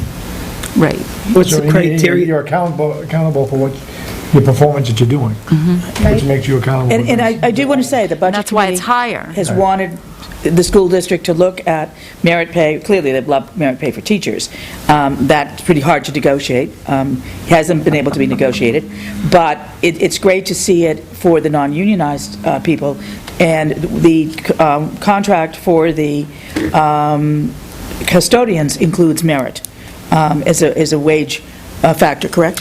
But Going they also get an increase Increase of on top of 1%. that. These other people Do not. do not. Are the custodians contractual? Yes, Yes. they are, and we'll talk about that in a few minutes. So if you'll look at this, it basically, the dollar amount of the 1.77% increase is $405,608. If I might, Tammy, I'd just Yeah. like to mention the special ed Sure. changes, which are due to student enrollment. Although the school district's enrollment is not rising, it's been relatively flat and declined over the past 6 to 8 years, our current increase in population has sadly been in the area primarily of a lot of special needs children in the district. And as we have an obligation to serve them, this reflects the increased costs of services. Some of these children come with very significant needs for programming. Correct. And basically, if you go down to the bottom, it shows you the additional warrant articles to the operating budget. It gives you the dollar amount for the custodians' collective bargaining, and I'll talk a little bit more about what that entails, as well as paras, the teachers' collective bargaining agreement, and the football program. And you'll see with those warrant articles what the total is, which is $810,000, which, when you add that, it's a 5% increase. So tell me more about the football program in... I should say what I said last night in Samberton, and that was when I was on the school board, we made a promise that it would not get put into the budget without the voters being warned and given the opportunity to vote. So the school board has put forth a warrant article on football. as a result of a study. And Michael, They had go a ahead. football, Recall last year, there was every year for the last several years, there's been a debate about football. Right. So this year, after district meeting, the last district meeting, a football feasibility committee was formed, which consisted of budget committee members, members of the public, school board, administration. They looked at the programming, they looked at feasibility of fund, like the current format of football, liability, their success of funding it moving forward. That committee came back to the board, and overwhelmingly, without a doubt, every single member on that committee supported the football program being funded by the district. Really? And I'll tell you that some of the folks that actually joined that committee were huge opponents of football being funded by the district. Even after they did their due diligence. How many years has it not been funded by the district now? Since the beginning. Never been funded by the district. never been Last year, you funded. got $1. I thought the first Didn't couple of spend your years buck? it was. Never spend the dollar, but we also... Never. We We pay for liability insurance, we pay for the officials, we pay for the coaches. No, we No, don't pay for the No, we coaches. don't. Okay. The coaches don't get anything. Wait, do we pay, No. we pay for the officials, however, right? No. No, No. we don't pay for the officials. Okay? And the insurance is rolled into our What do I know? general policy. Right, what do I know? We don't pay for busing, we don't pay for anything associated with football. It's just under our umbrella policy. Correct. Which we need to have for...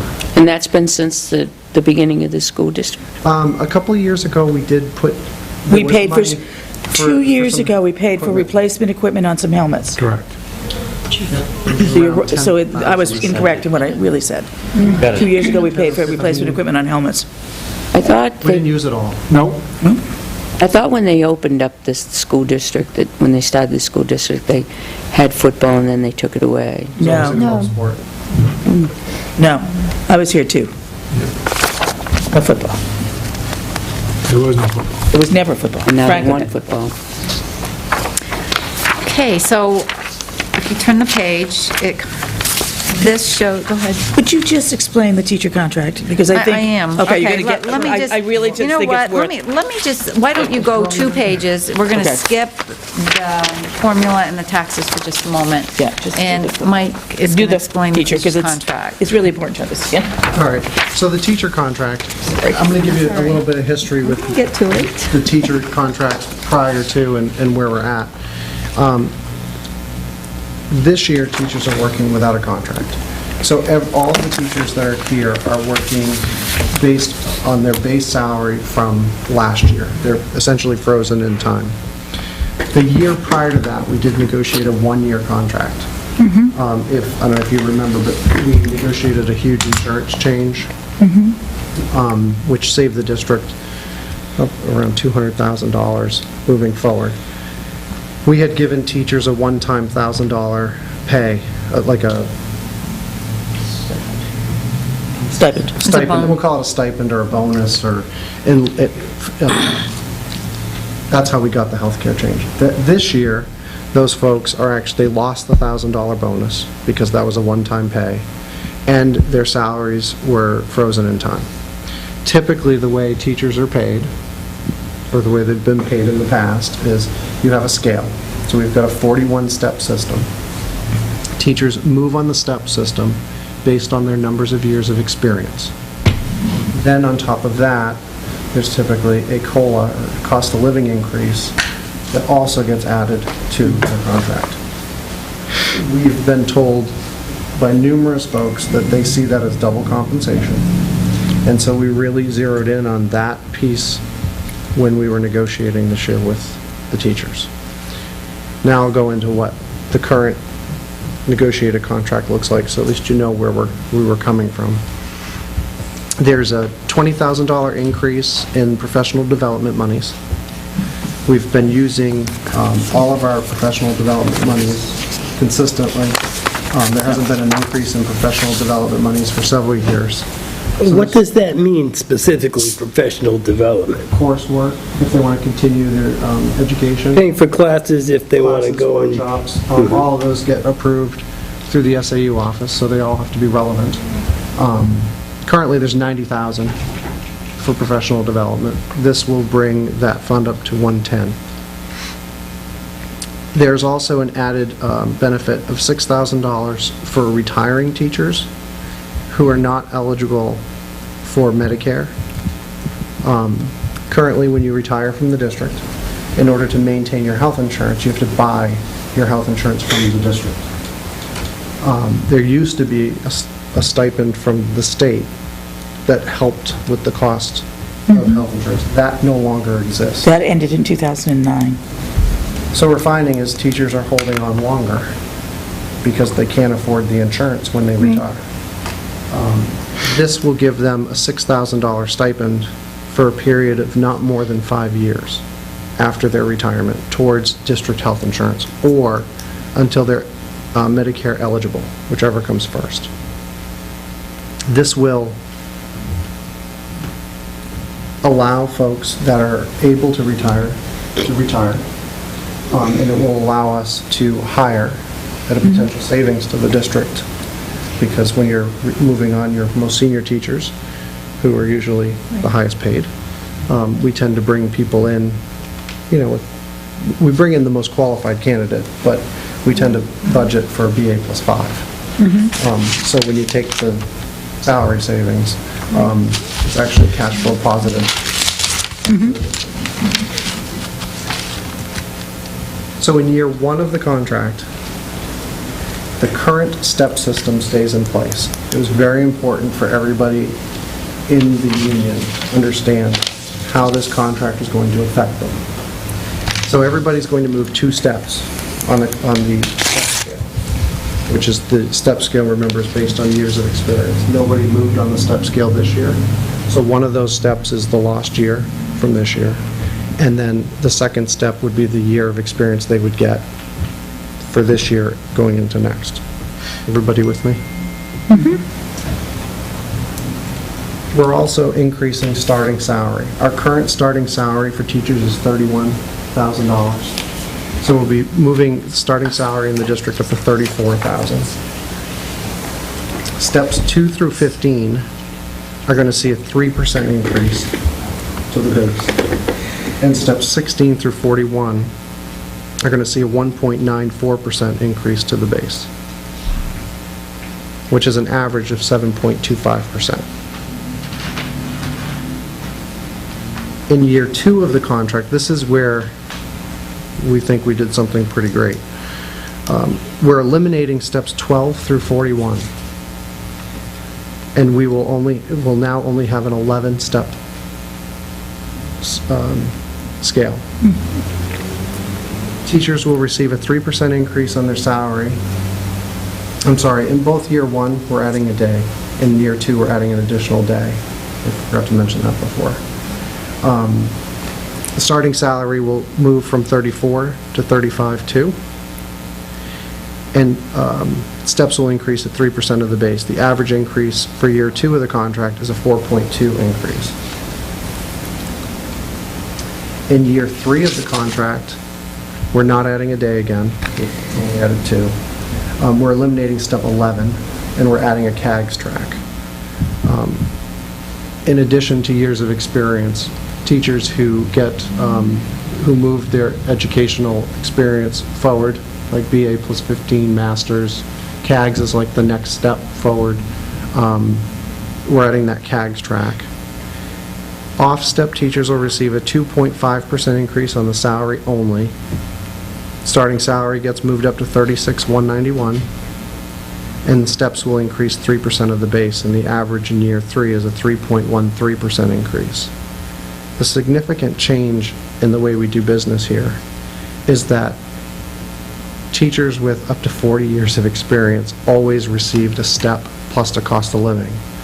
The way this contract will now function, if this passes, is that only those folks in years 2 through 10, I think it is, would actually get a step for experience.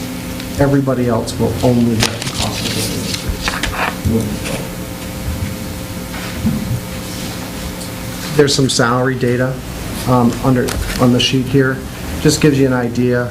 The Lakes Region average starting salary is $34,100. Ours is $31,000, second lowest in the region. The only district that's lower than us is Franklin.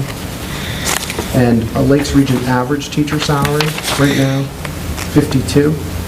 State average is $54,000, and our average is $45,000. So you can see that there was a need to move our salaries up to be competitive and to attract highly qualified teachers. And the other question does come up, are we seeing movement? Yes, we do see movement. We do see some teachers leaving us, and we do see teachers leaving us and receiving significant increases in pay in the districts that they went to. One of our teachers left to go to Wolfboro, wasn't it? And received $20,000 increase, just going I'd to... rather have you keep the good teachers here We would than put football in place. then vote on the warrant article. But the teacher contract, based on the data, I believe teachers should be paid what they're worth. I really do. the increases are justified based on the data. Right. The starting salary increases are justified based on the data. We understand it's an expensive warrant article, but they are, our largest group of employees as well. So you're looking at affecting lots of folks versus when you look at like custodial contract. How many teachers do we have in the district? We have about 127. What percentage of them do fall between the step 1 and step 12? I don't think I have that data with me. But I'll get the answer for you. I was just curious.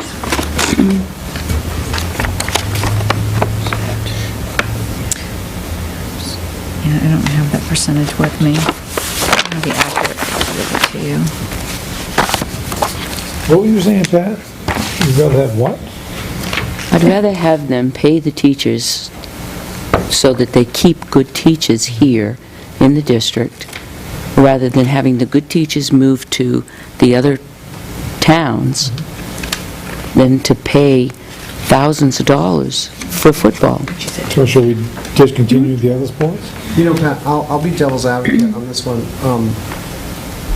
Well, no, not just football. I mean, Well, that's what I'm- I'm saying extracurricular activities. Well, that's what I'm saying. We now. do have to prioritize, but I will tell you, Pat, when you look at participation numbers, and when you look at what football does with regards to community support and bringing communities together, I get it. and when you look at our district and one of the number one complaints, football can certainly bring folks together and 100%. raise that community support that we seem to be lacking here.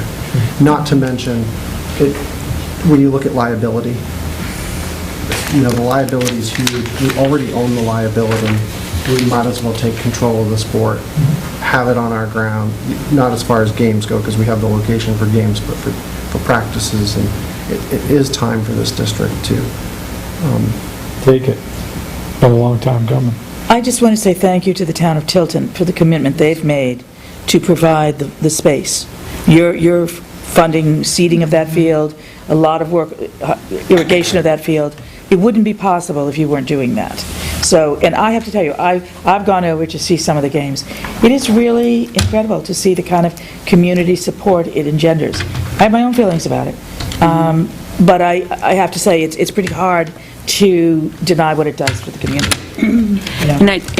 And I hear that, but sitting in this seat here, I'm looking at, $57,000 that we pay to the Pines Community Center because of extracurricular activities for our children in our community, and then thousands of dollars in the school system because of extracurricular activities that we're paying for community. And then I hear things like we did last night, well, the school's going up, so we have to cut our budget. I mean, they literally cut our town report printing last night. We had to fight for that. I mean, so we're fighting and fighting and fighting, but yet we're paying for different You weren't at the meeting, so you can't speak. I'm not saying nothing. He said I said it. They cut the town Trying to blame report me? spending. Yes, We already spent less than anybody else. I know. And we do it in-house, in a copying machine, $1,000. However, so we could save money, and they cut it out. But they cut it out because they know fire's going up, they know school is going up, and we kept hearing it last night, school's going up, therefore we have to do that. Well, school's going up, and therefore we have to do that. Parks Commission, we pay $47,000 budget for Parks Commission. Part of that is to keep that field nice, and so all this thousands of dollars that we pay for these extracurricular activities, it's got to affect us somewhere sitting on this side of the table. Right. It affects us somewhat. I'm not against it, believe me. I love football. I watch football every Sunday. I love it. It is a good sport. Having grown up in parochial school, I love sports. However, when we have to find out on the other hand of this that people can't pay their taxes because they can't afford it, then we have to look at it a different way. So if something has to go, for goodness sakes, let's not printing for town reports, and maybe we could juggle a little bit, and maybe they can forget a shirt for their uniform or something. Just saying. But not the teachers, because I believe in that. You pay good teachers for a good education, and we win. Right. We win. And we see less on the streets, because we see that, and it affects our budget that way, too. Yes. So, anyway, that's my spiel for the day. The para contract. What you'll see here is largest expense is dealing with us aligning with healthcare, Healthcare Act. It's a 2-year agreement. If it would get passed, it's adding a single health insurance coverage, 85% district paid, 15% employee contribution for those employees who work 30 hours or more, beginning January 1st. So this begins January 1st, so it would be So if they had a family, they would have to pay Yes. for the family. Yes. You only supply a single plan. Exactly, yeah. It adds 1% salary increase each year of the agreement, and adds 1 workday to the first year of the contract, 185 days. We have about 66 employees that fall underneath this. Most of these employees work with our special education students. The next one is our custodial contract. It is a 3-year agreement through 2017. It adds a wage increase of 1.5 for each of the 3 years. It eliminates a 40% per hour increase every 6 months for grandfathered employees who earn less than maximum. It adds 45 cents annual wage increase for employees who receive a satisfactory performance evaluation. Those earning the maximum wage will receive a lump sum payment of $936 in September of the following fiscal year. So this is where the merit pay comes in, that we alluded to earlier when we were talking about merit pay. It eliminates a Blue Choice point-of-service health insurance plan and adds the option of the Matthew Thornton site-of-service plan with deductibles of $1,000, $2,000, and $3,000. And a district-funded health reimbursement of 75% of the deductible was also added to this plan. What was eliminated were shift differentials, the painting, grounds, and maintenance. That was eliminated, because if they did those particular items, they received a differential of a different... It depended on the job. Right. And so what you'll see there is the total cost over 3 years of that contract. How many employees are grandfathered? I think there's, for the 45 cents annual wage, because they're grandfathered in for that, I would say it's only a couple, but I will ensure, maybe use your pen.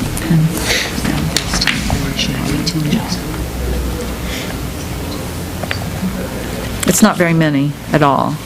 How many custodians do you have? I think we have around 17, 18.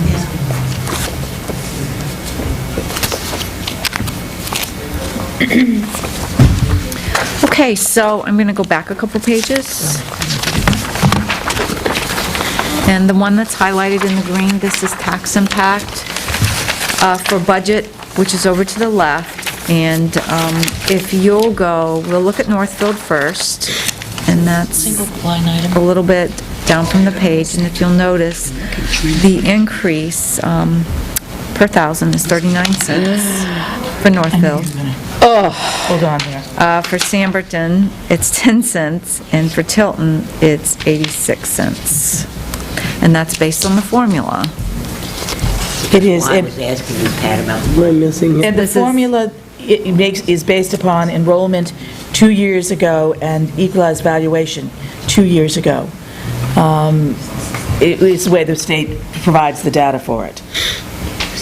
And And it's But the if you number of have students- extra money left over and you disperse that among the district, it doesn't get dispersed It does not. back that same way, does it? No. No. How come? The state doesn't allow it. no, that's not our, So that somebody That's wants to put a crap. bill in the legislature, where is he? Oh, over there. That's absolute crap. Do you know Mr. that? Raymond? Was it 2 years ago? It's you every had year we return money to you. They go for this formula to get money, Right. but when they have extra money and they disperse it back into the communities that gave it, it never comes back the same way it went. It's a total different formula.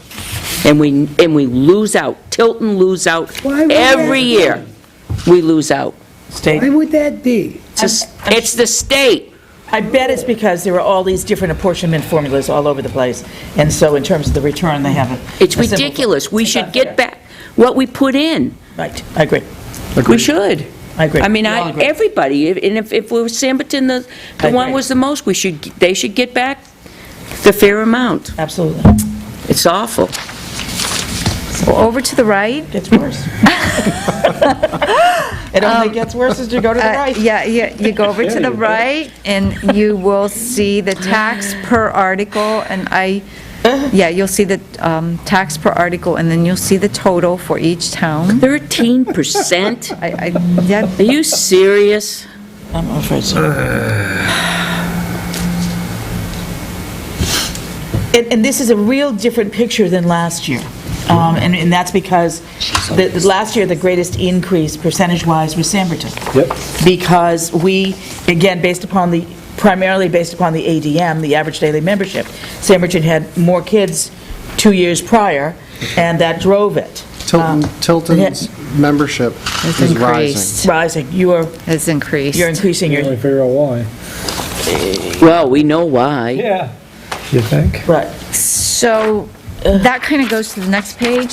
You sort of went quickly there, didn't you? Yeah, I was going to slow you down there, Tammy, because we don't want to take this lightly, let me tell No, you. I'm not, And you No, can none of see, us no, are. not at all. you know, if you take a look at that chart and you look at the impact per 100,000, interestingly enough, even though Tilton's increase is 13%, because we have a high valuation in our town, our 13% is actually less per 100,000 than Northfield's 10.73%. 10%. Because Northfield's impact is 160, assuming everything passes, is $160 per 100,000, and ours is 137. 37. 137 per 100,000. And I just want to assure you from the point of view of the Budget Committee, last night before we left, I made everybody look at this again to make sure we represent all of you. We are all there as part of a joint committee, and we're going to start to look at the budget in detail tonight to make adjustments. And I just said to everybody, you've got to look at all this. Make sure you did this last night before you make your decisions tonight. I mean, it is a question of what we need to do for the school district, what's important to do for the school district, and then the ultimate question, can everybody afford to pay their taxes? And it's a tough question.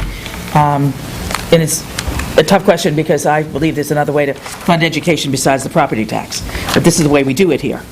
And so it just really rides on the taxpayers, and I'll we're all tell you, aware of it. I got to tell you, the worst feeling in the whole wide world is to sit behind this table and throw someone out of their house because they can't afford the taxes. Sure. It is Sure. the most ugliest thing in the whole wide world a selectman could ever do. It does happen. and you lose nights of sleep on it. Absolutely. It's not a pleasant feeling, and if you go up 13%, and the fire department goes up 8%, and we go up 2%, do you realize what that's going to do to our taxes? Yes. It's huge, absolutely huge. And what I can tell you is, the Budget Committee will work on the budget tonight. We will vote on the warrant articles after the public hearing on the budget, which I think is February 19th, with the snow day of the 20th. And we have not voted on the warrant articles yet. We will discuss them at the public hearing. We're going to be listening for people's input. And When's the public hearing? February 18th. 18th. Is that what it was? Or 19th. 18th or 19th. It's on a Wednesday, so... Whatever the it's- Wednesday is. it's- And the snow day is the next night. So I think the board meeting's on the 18th. I have it in my calendar, which is back there. 19th is a Wednesday. So It's it's the the ninth. so it's It's the the 19th. 19th, because the board meeting's on the 18th, because that's Right. President's Day on Monday, I think. 19th is a Wednesday. Right. I think it's the 19th. And all of these articles, the custodial article, football, and the operating budget are all votes at the school district meeting, as you know. Phil gets insulted with that. That'd be like a 7 o'clock meeting. Yes. It's the budget hearing is 7 o'clock, yes. The next page is what Nina was referring to with the weighted formula. It's 70% of the average daily membership, which is the number of children from each of the towns, and 30% on equalized evaluation on properties. And so what this does is you've got three different charts. The first one gives you the average daily membership per town. So you can see that Tilton's from 2009-10 to 14-15, you can see that Tilton's average daily membership is going up, which is having an impact on why the tax rate is kind of where it's at. And you can see Northfield's is declining somewhat, and Sanborn's is declining as well, but Tilton's going up. The equalized value, which is properties, as you can see, Tilton's in the purple, and you look where Tilton was in 9-10, and it's kind of been slightly declining, and then from 12-13, 13-14, it stayed stable, and now it's declined again in 14-15. So when you have a decline in that, and then an increase in the number of your kids, with the way the formula works, it puts an increase on the tax rate. And then, so the third one is the formula by town, so when you converge those together. And so you'll see where Tilton is on the purple, where it was in 08-09, and then 14-15, and you can see from 12-13, 13-14 again, up. And just so you'll know, one of the other articles on the warrant will be the establishment at the 5-year mark of a formula committee to meet again. Yay. Well, yes. But again, you've got, the advantage of this formula is you pay for the kids you send, which is, and the ED is how you pay for it. And you're in a kind of unique problem because you have the greatest equalized valuation in the district and have not historically had the most kids. The most kids are over there. And so this formula, if you look at the lines, you know, as somebody who's done this for decades, the lines are relatively straight. They're dips. And because the enrollment is at the level it is, slight increases in student population are significant, as they were for Sanborn last year. I mean, our population went up maybe 15 kids, and our tax rate went way up, because the share of the enrollment is just down by, nearly 200 kids over there. Over the last few years. Over the last few years, we've lost 200 kids. Yeah. So an increase of X drives it. You know, very small increases in enrollment drive at this point. The next page, when you turn that, this just gives you an overview of what all of our revenues are. So you can certainly preview that yourself. And then our adequacy grants per town down toward the toward the bottom, you'll see what the adequacy grant that we get from the state for each of the towns, and then the district assessments to the towns is all on this page.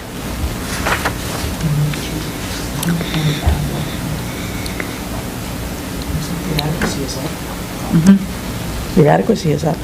That's because the number of kids are up. That's why. Right. So You get more. When you get more in one way, but you get less in the other way. Not enough to offset the increase in the, No. in the tax. No.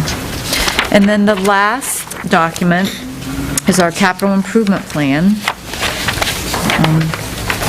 And you can see highlighted in yellow, 14-15, what we have planned for. We're looking, obviously, at Southwick's replacing the asphalt shingle roof with the metal, and that's $523,975. It's just the front half. Yeah. We're breaking it up because it's... Do you have bids on that? We did the back half this year, so that's the completion. It won't go out to bid until, This is approved. but that's, How did you come to that number, though? we've done a lot of roofing projects in the district. We've had some quotes. We've had quotes that we've been working from, but the numbers have been very close to what we've been projecting because we've been working really closely with Garland. A lot of metal. And, what's that? That's a lot of metal. It's a lot of roof. It is. Right. And then we have at the middle school asbestos abatement, $30,000. And nothing at the high school for this year. And at the district level, we're looking at doing a capital needs assessment, which would be $38,000 for our schools, for what we were just talking about in different areas, to make sure that we're getting assessed what needs to be assessed and doing it well.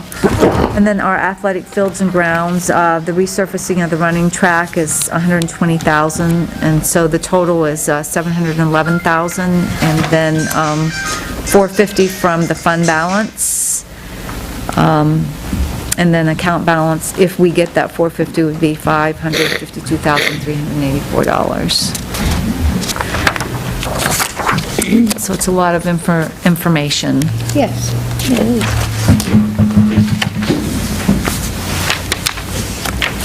Any other questions?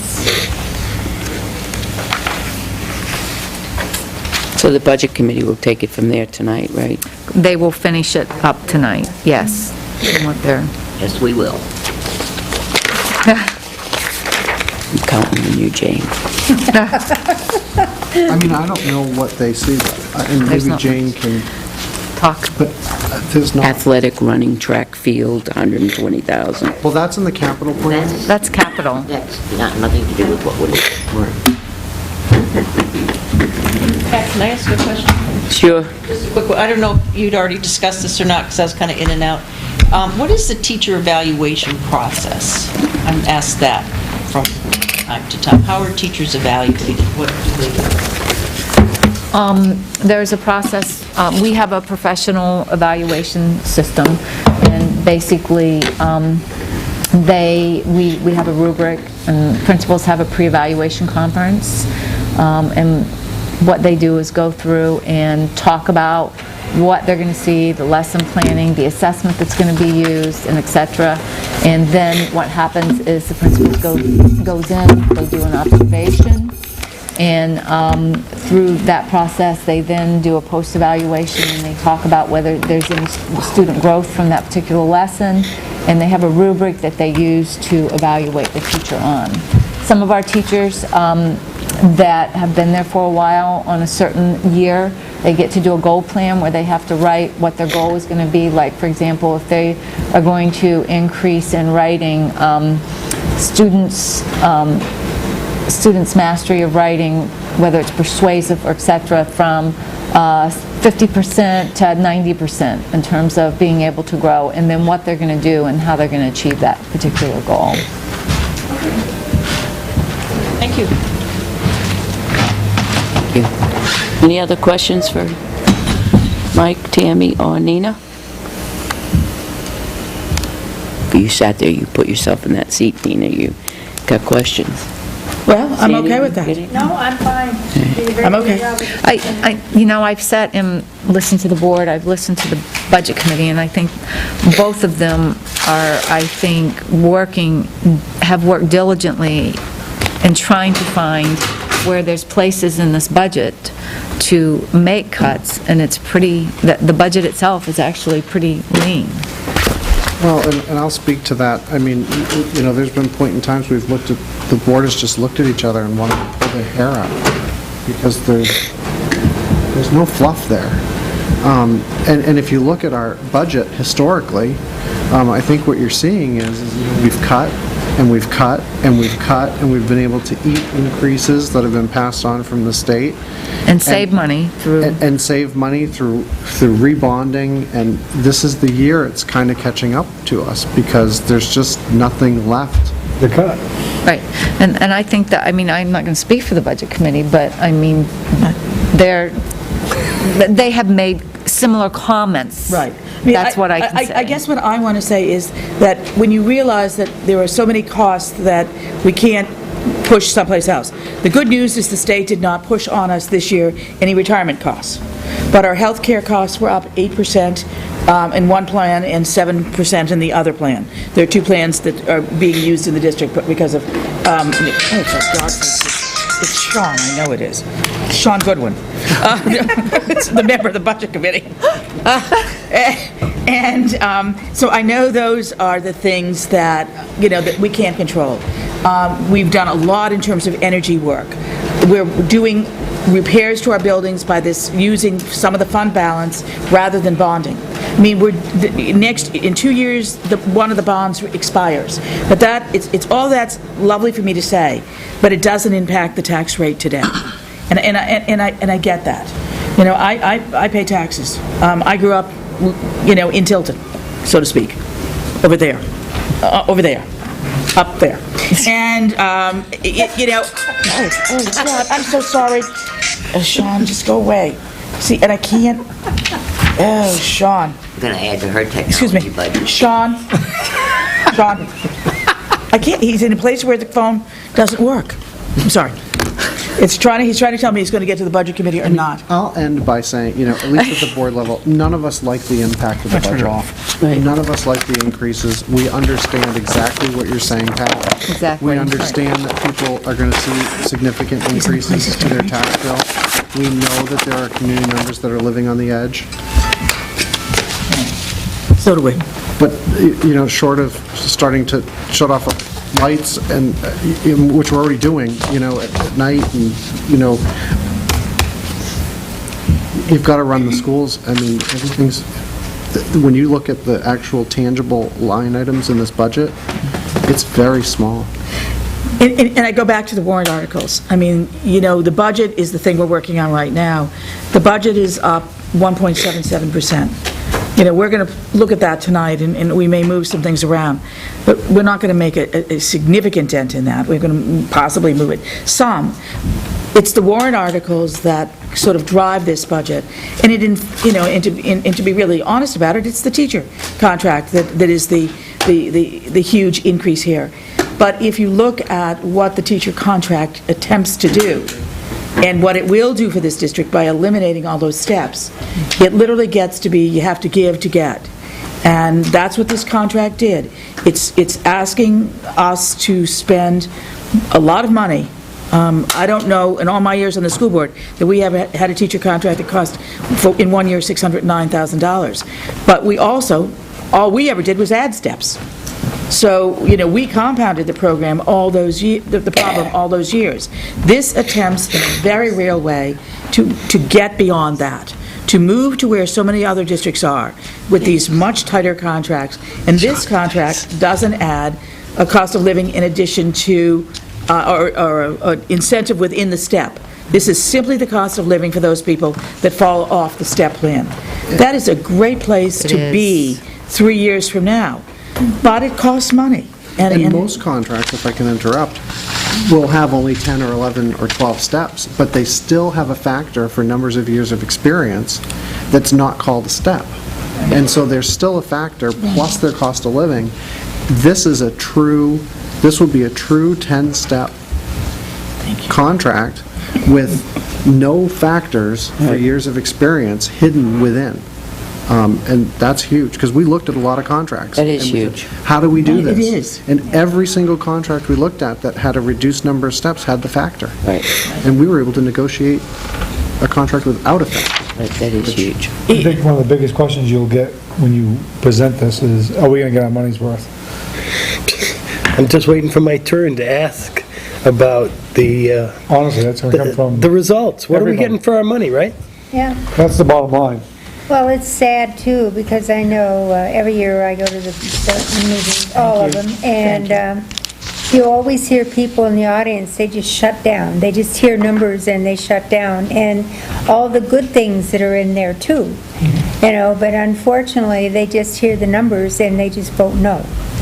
You know, and it's sad, because you know it has to happen, but you know, I've seen years for both the town, the schools, and the fire district where you're left with, now, what do we do now? Because of the voters. And, but, you know, I've listened to everything you said. I can appreciate what you're saying, and I know that there's a need. But whether or not you'll get support for it, I just don't know. You know, we question whether we're going to get support for ours, so. Well, a lot of people question whether or not that the contractual people, whether it's, you know, worth it or not. The consistency in the education, it's well worth it in the long run. The consistency in the job, whether it be police or fire or anybody, it's well worth it having, you know, the contract that you know 3 years this is how much you're going to pay out, 2 years, this is how much you're going to pay out, just to have the consistency in the workplace. As opposed to some that don't have it, and you can see it within our district that doesn't have the union. You can see the movement that goes around all the time, and the people that are looking elsewhere, because there's no consistency and there's unpredictability. And when people do leave, you need to be able to attract talent. Right, You know, exactly. And our salaries, no. If you want results. And what leaves is the talent. They can What leave. leaves is the talent, because they're the ones that are talented enough to leave. So, And- Joe, it becomes a vicious cycle. Right. It becomes a vicious cycle of, well, we expect the results, but our starting salary is right here at the bottom. Yep. And you Right. want the highest you want the highest to come in. Even if they come in, they're gonna leave. You end up with a pool of that. So we everybody can't else get the has passed on. results. I It's just a vicious understand cycle. this. Yes. And I really do. I really do understand it much more than I ever used to, but you'll notice that I don't come to many school board meetings because I'm so frustrated. I'm frustrated with the proficiency ratings that we get from the state, and I look at how much we spend per student. I look at people who spend hundreds and thousands of dollars on this with no children in the school systems that are just crying the blues. So, I understand. I understand it's tough. Do we have a plan to raise our proficiency rates? Yes. I know we have goals. But do we have a plan, Doctor, that might really do something? Do you hope, think? Yes, we do have a Yeah. plan. We are. I mean, we are working with our assessments, and we are showing growth. We are showing growth. It's just not fast enough. I mean, when, you know, we take all of our children where they are. Yeah. And it's not just about scores. Some of our children come to us with various needs, and when they come with us with those needs, we're not just educating these children. We're looking at the whole child. And, you know, I would certainly invite you to go in Union Sanborn and just spend a couple hours over there. I know Jane did, and I Wayne. would strongly suggest you might change your... And I'd also like you to go to Sanborn Central, because I'd like to tell you, it is not remarkably different than Union Sanborn. It is somewhat different, but it is not significantly different. We get the kids that come to move into the district, and as an old parent at this point, I'd like to say that one of the things I think that is also very difficult for us is parents are not able to parent the way parents used to, don't parent, don't know how to parent, and all of that makes it much harder on a daily basis. When everybody talks about the test scores, to me, I remind everybody, it's not just the school district. It is the home as well. Correct. It's a partnership between the community, the schools, and the parents. And, to put all the blame on the schools is just not fair. If you're gonna invest your money in something, such as a school, and you have something in it, such as your children, you better put some time into it. You better. Right. Because that's how you make your investment work. That's a fact. Based on that. Yes. But you only get to deal with the students you get, to deal with. Right. Yeah. I'd love to go to Samerton Central. I haven't been there since I know that. 1966. Well, 67. it's quite nice, Oh, it's much nicer than it used to be. but it still feels like the old place. Really? Yes. One of these days I'll have to go. Joe, you set up an appointment with Tammy, and I would love she'll get you up there. I would love Joe, I'll remind you, that's the year I was born. I'll take your assessment. I really don't want to go. What, 67? 66? I love children, but at a It's a good distance. year. I love nieces and nephews. I understand. Oh, I absolutely adore them, but I'll watch sports, Both but my kids went there. Wait, not to sit in the classroom with them, no, thank you. So did mine. I've been there, done that. They've done very well. So, But, any other questions for Tammy, Mike, or Nina? Thank you for having us. Thank you, I really and I appreciate think you'll it. come to school district meeting. Absolutely. We need at least We 5 will be people. there, trust me. Well, You know? this is the other thing that I think is atrocious, is the fact that I go to school board meeting, and maybe from Tilton, there might be 50, 60 people from the whole town there. One year, I think there were only 3 of us from Tilton. So it's like, Yeah. when I worked for the town, I used to say when they come in and complain about their tax, I'd say, I don't recall seeing you at I've any of gone these every year, and I don't meetings. even have children. Right. Good.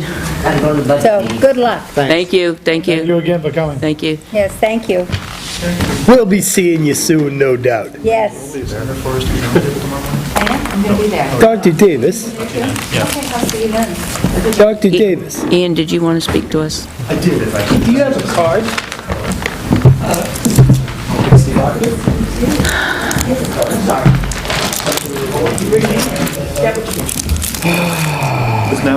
Yeah. I just wanted to come, the bill that you'd asked me to introduce is coming up for public hearing on January, let's see. Ian, can you put the Switch microphone? the microphone in front of you. Thank you. You're welcome. So it's Bill number 12, House Bill 1246, and it's going to be having its public hearing in room 301 of the Legislative Office Building at 1 PM on January, let me just check my calendar, I believe it's on the 30th. Yeah, 1 PM on January 30th. House Bill 346. I'm sorry, 1246. And it's in room 301, in the LOB, not in the State House.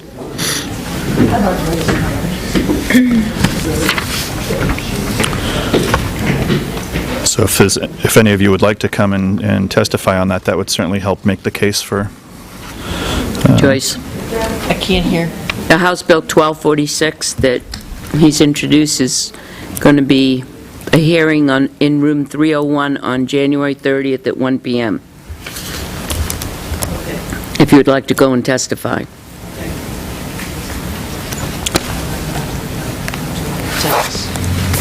What does it pertain to?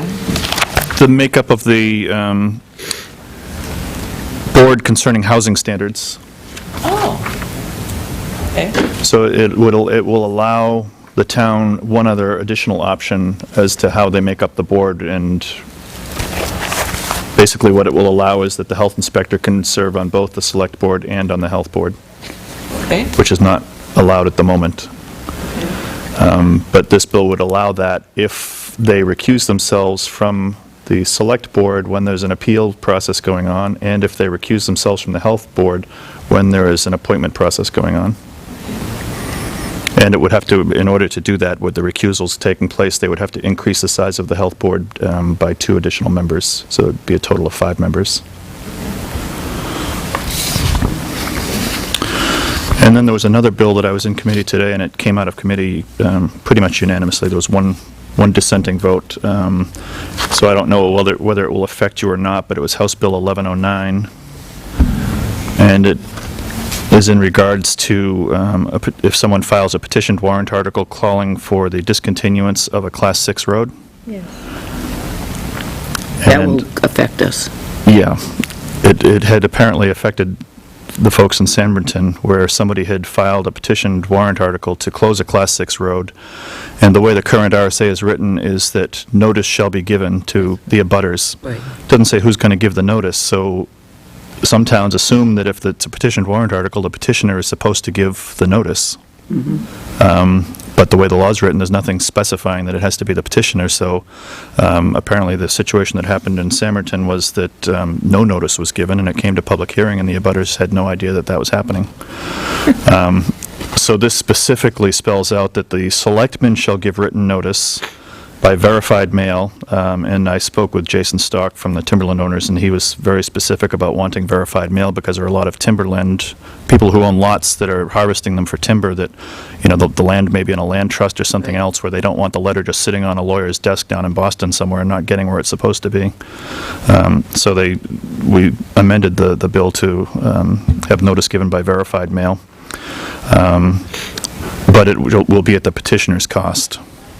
So whatever it costs to do the mailing, whether, you know, if you want to include man-hours for putting the mailing together or whatever it is, the town select board can decide what the fee will be, but the petitioners bear the cost. Okay. We had that in a couple of town meetings that we proposed closing the road. What was the reason we said we didn't? Because it would adversely affect one of the abutters. Because of the RSA, it lowered the value. No, there were 2 roads that we tried to close, the end of Pest House Road and I think it's called Sanborn Road. Right. Yep. Right. That one, and then the petitioner got up at town meeting and tabled it. No, but there was a reason why, because there was a specific Because you were RS. taking away his rights on his property, he wouldn't have been able to subdivide. Right, that was it. You couldn't You would subdivide. have taken away his ability to subdivide his It would have property. been, right. He couldn't subdivide. Because in our town, you have to have, in order to do a subdivision, you have to have access to a Class 5 road or better. And by closing the road, you took away his Class 5 status. So we had to withdraw that. He's the only house on the road. Right. Yeah, right. And chances are, it'll never be subdivided, but Chances are we'd have to, we couldn't be plowing the driveway anymore. Any more?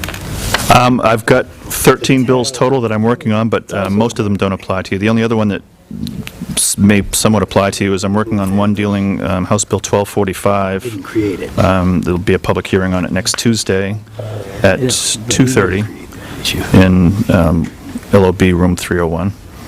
And that's in regards to municipal leases, which is what we did with the biomass plant here at the high school. And when I did that project, that was a petitioned warrant article. And the issue that came up, I basically used the same wording that was used in a petitioned warrant article that the town of Hudson had done. And I suspected there may be an issue with it, so I took it to DRA, and they had their entire staff meet on it and gave me the okay that it was perfectly legal the way that I had done it. But when I brought it to the annual meeting at the school, both the chair of the budget committee and the school attorney challenged me on it. And I said, you know, challenge me if you want, but check with DRA because they gave me the okay. Anyway, they didn't pursue the challenge any further, but apparently other schools or municipalities that have tried the lease purchase have also run into problems with it. So this clarifies it. And the issue that comes up is on a municipal lease, there's the non-appropriation clause, and municipal leasing is supposed to apply only to equipment. Representative Sherm Packard had written the original legislation, and it's supposed to apply only to equipment, so that if the town or school district exercises the non-appropriation clause to back out of the lease, the theory is that the lessor would be able to go in and repossess the equipment. But of course, when you're talking a 60-ton boiler or something, they're not going to repossess it. So the way that the bill is written, it would allow any building or facility improvements necessary for the operation of the leased equipment to be considered part of the lease. So it will just clear up that gray area so that there's no further problems with it. And I've been working with Jim Lucy from Honeywell, who did the Honeywell project here, and with David Barnes, the bond attorney down in Manchester, to make sure that it's written right so that it'll be effective. Okay. So, and there's another bill that I'm co-sponsor, but I don't really have enough information to fill you in on it, but I'm co-sponsoring it with Senator Andy Hosmer. And it's in regards to the Winnipesaukee River Basin project and the insurance. There's some issue that they have with insurance and dates that they have to have insurance by, and this, apparently they're having trouble finding insurance in some situations, so this would allow them to have a waiver through the governor if they can't locate affordable insurance by the deadline.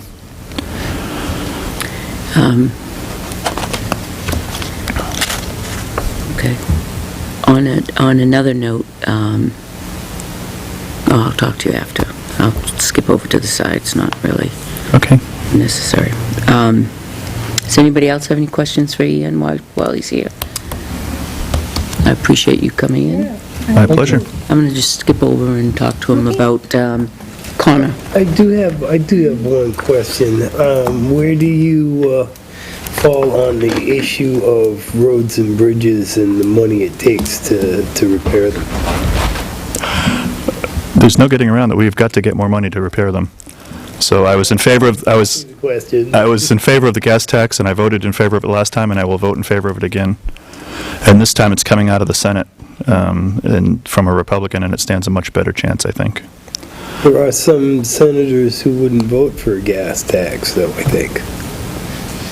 Yeah, I think that will still be the case. But But $85 million goes to the Department of Safety out of the Department of Transportation's budget. I have to look into that more. Somebody was, I don't know if it was Senator Forrester, somebody was speaking about that on the radio the other morning. Yeah, And I think there is an RSA that says that a certain portion of it is supposed to be used for oversight of safety on the roads. So even though it is diverted, you could argue about how much should be diverted, but... Safety on the roads has got to have to do with crumbling bridges and stuff. I mean, come on. I could see that being engineers to go and look at these things and decide which bridges need to be worked on first, and that's safety on the road, but not... Okay, you know where I stand. I can look into it further, but there are RSAs and other funding that comes in because of the way the RSA is currently written that we would lose if we switched it. I've had this discussion with Mr. Clement a couple of times. I'm really sad that they have all this need and people are just kicking the can down the road. That was why I voted for the gas tax the first time. They kicked it down the road by extending the rotation of maintenance. It was 7 years. I think they kicked it up to 11, and now I think there's talk about kicking it to 15. If you wait 15 years before you resurface a road, that road is gone. Yep. Right. And then you're paying, instead of $50,000 a mile, you're paying $1.2 million a mile. It's just... I wouldn't mind paying an increase in the gas tax if the money went to the roads, if it went to the bridges. Well, they raised the diverted to something else. I mean, they're using the money for other things instead of leaving. And I know the tolls, and I know Interstate 95, and I know what the RSAs say, but they've spent an inordinate amount of money on Interstate 95 and making it wider, and then once you get off of 95, you go onto roads that suck. Yep.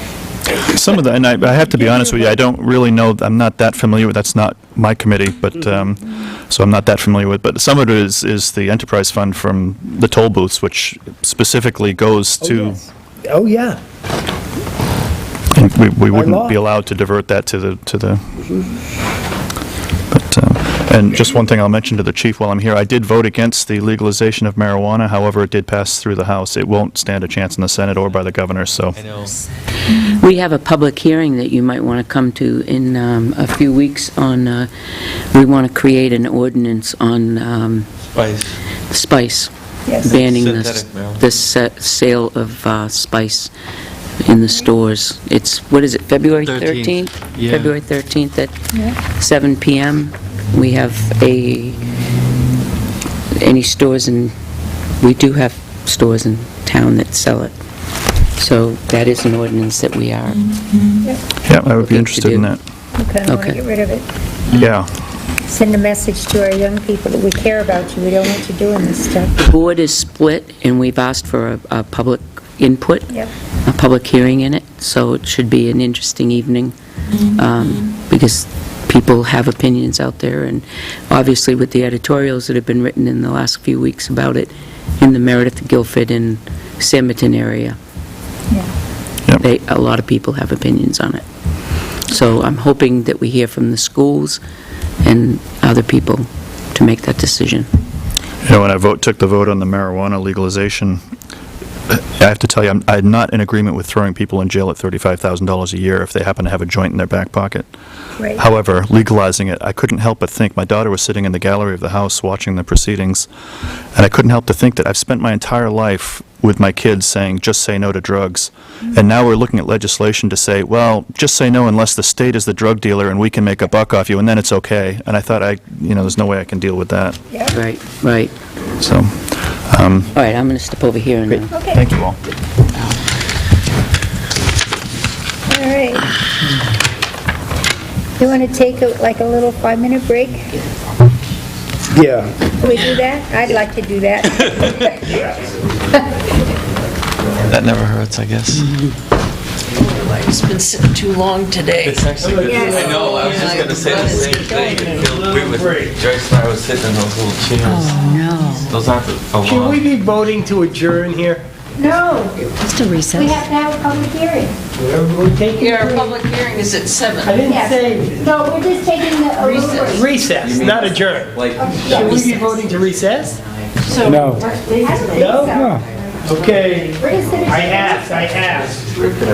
And we're back. Okay, took a short break. Luke, do you want to talk with us, or you want to present that to us, or you just want to talk? No, just You just want to let us know? Just want to let you folks know, obviously in front of you, you have agreement made between two negotiating boards, and obviously it needs to go in front of you guys and then go in front of the members of the union. Both sides worked really well with each other. I think that we're presenting a package and it's both beneficial to the town as well as its employees. So we continue to keep our employees happy, and so they, want to come to work and do the best job possible to give the citizens of the town of Tilton everything that they deserve. So this is here for your consideration. Hopefully you guys will accept it and approve it. We'll bring it back to our members, then look forward to getting it going for the next 3 years and serving the town. Very good. That's pretty much it.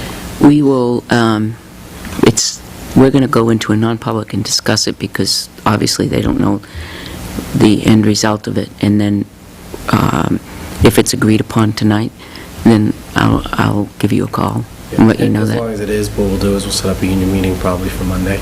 That way we can get an answer from our members. To ratify, okay, Go through the process there. So I'll be on the road, so if you guys need me, just call. Okay. So, wonderful, if there's any questions or concerns. okay, Thank you. Thank you all very right. much. So, There's a copy of my... okay, oh, that's the signed one, okay. Catherine, we're just going to go into a negotiation discussion. It's not a non-public because it's a negotiation. So we don't have to make a motion to go into it. We're just going to take the time to go into it. So we need to I'm going to stroll over and turn off the turn the camera. camera off. Randomly again. We're going to talk about the contract and the end result of the contract. And then we have to come into back out into public in order to approve, This is if not... we approve it. There's no motion that needs to be made? No. It just seems really odd. No, this is a legal, legal. That's, I know they're She's worried subject to our performance, our employee manual, which includes performance appraisals, if she's going to get a merit. Okay. Please bag, June. I was going to say, what does this have to do with the contract? Oh, no, it doesn't. This is just, remember I told you to get a copy of Yes. the motion? Okay, we're back in public, and we have reached a tentative agreement with the NEPBA Local 29 Tilton Police Union.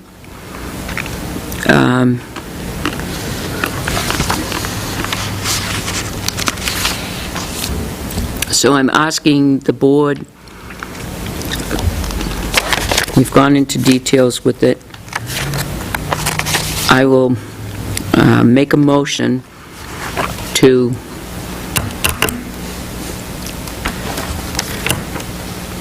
agree, accept the tentative agreement of January 23rd, 2014 of the NEPBA Local 29 Tilton Police Union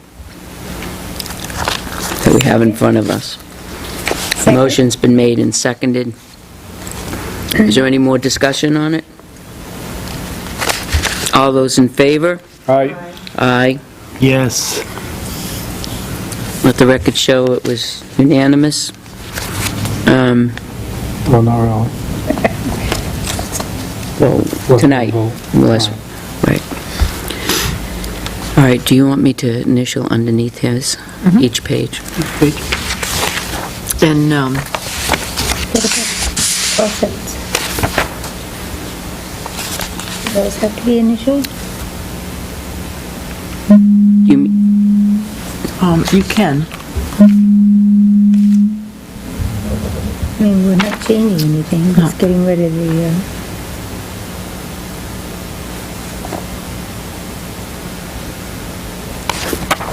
Everybody's humming and buzzing. not me. Yeah, I hope I'm not. I think it's my family that I had a wake to go to tonight. A family member died. I'm sorry. I shouldn't say, family member, as far as I'm concerned, was our neighbor for 60 years. And my mom's best friend, so I'm going to the funeral tomorrow. But they're all saying, are you coming? Are you coming?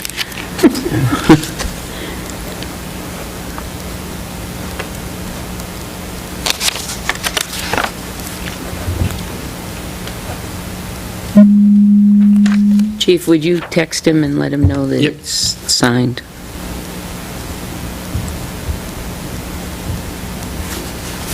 So I'll make a copy of that. Now, has this been corrected, or do we have to go see him? No, I did it. I lined it out. Oh, okay. This is the initialed copy. You did it? You saw me. Yes, I used did. your pen. I didn't initial those lines, though. I don't think you need to. Oh, it's self-explanatory. It's a scrivener's error. Yeah. Now, does Luke get the original, or do we? We need to make a copy. I don't know. I don't know who gets the original. We can give it to him, because we've got your vote. You don't want a copy of this? Yeah, I'm gonna make it as soon as Yeah. she's done.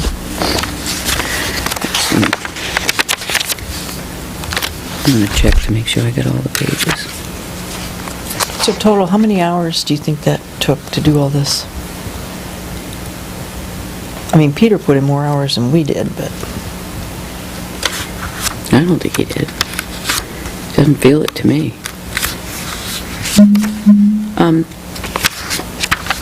It's a couple months that we've been working on this, right? I think it went fairly well this week. Well, it's the third go-around. There's only so much you can change.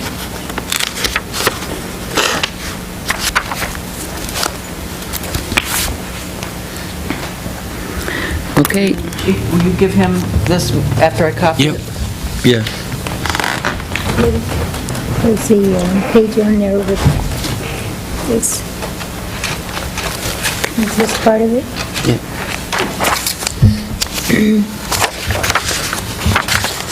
Okay.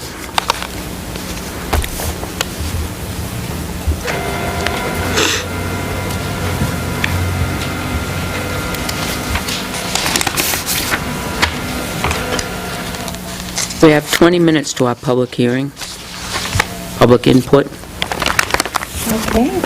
Do you want to, Joe, do you have anything for us? I just went to Concord DES Class A tank owner recertification yesterday. I don't know, I was supposed to go to the senior center, but it dawned on me when I'm in Concord, oh, wait a minute, they're both on the same day. So I had to unexpectedly pull out of the senior center, but I did get DES certification. That's the only thing that's really going on right now. And everything else is just kind of on hold.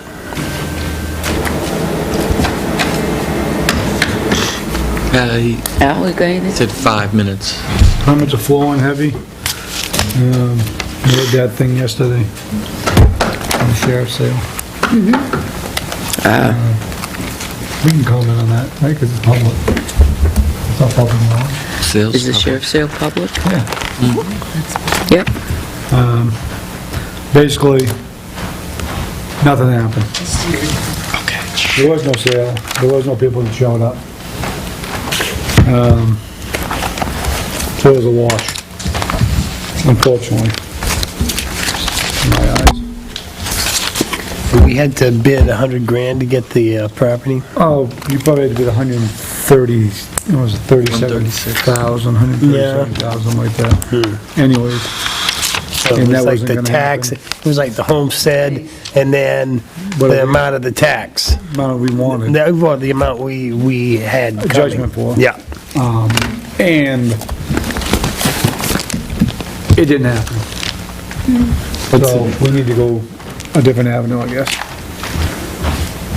But we can discuss that later. Yep. Very disappointed. It didn't go as I thought it was told it was gonna go.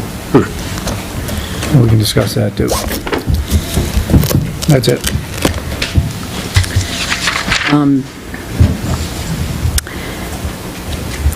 The Tilton Northfield Fire Department has delivered and installed the automatic external defibrillator that they obtained through a grant on behalf of the senior center. It is mounted in the right at the door that goes between the main hall and the kitchen. And Sarah has organized a training class with the Tilton Northfield Fire Department. Joe, you might want to, if you want to. They recommend that the staff, as well as volunteers who man the center during the times of high attendance, be trained to use the device. Captain Hall will be here on Friday, February 13th. That's Captain Hall. No, Captain. Oh, Captain Hall. Yeah. On Chief on the... Thursday, February 13th, at 10:30 to 12:30. The training is called Family and Friends AED Training, and the certification is good for 2 years. If any attending would like a certification from the American Heart Association, the cost is $5. And I will need to know in advance if you would like a card. And there's a sign-up sheet. They've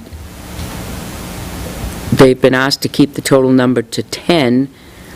If we have more interested, we could hold a second session. So if you're interested, if you can't make it on that day, let Sarah know and we can make another. I can't make it on that day, so I'm going to let her know that I'd really love to go on the second session. Good training. And you get certification, so.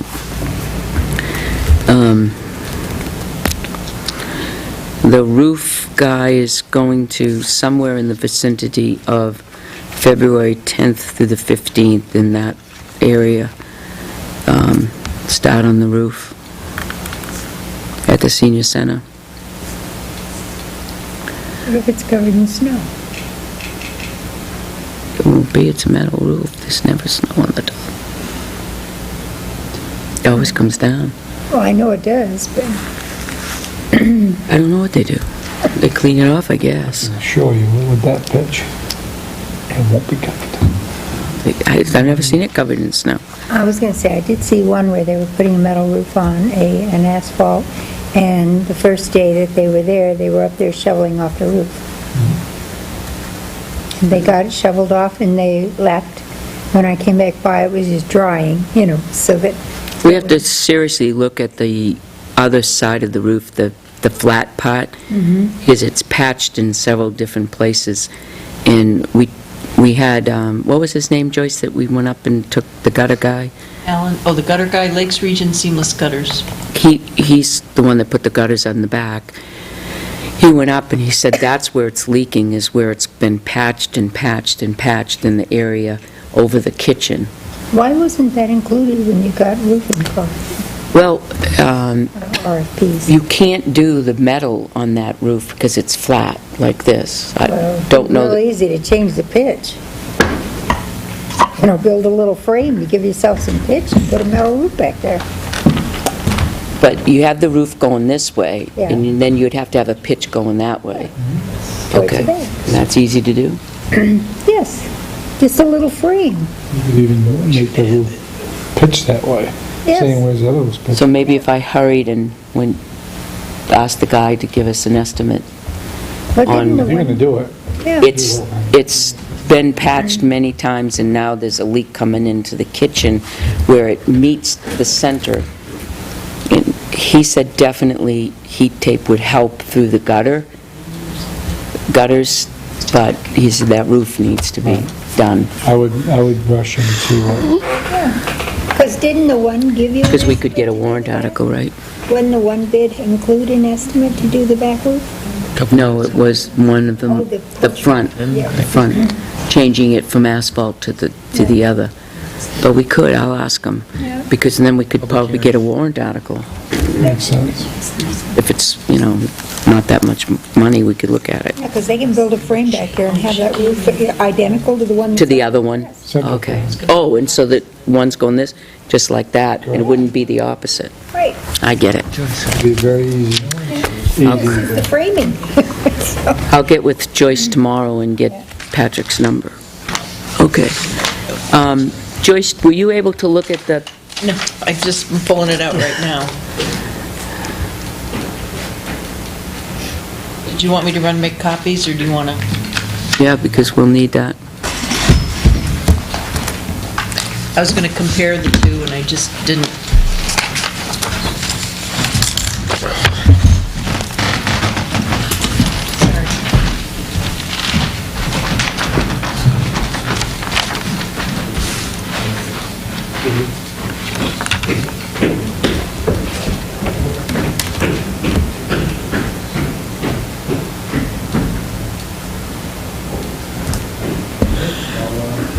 All set?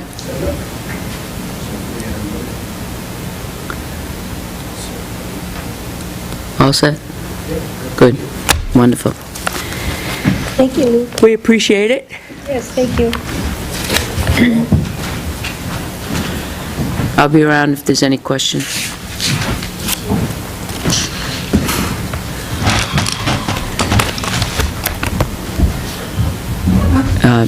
Nate did some changing on the pawnbroker's ordinance.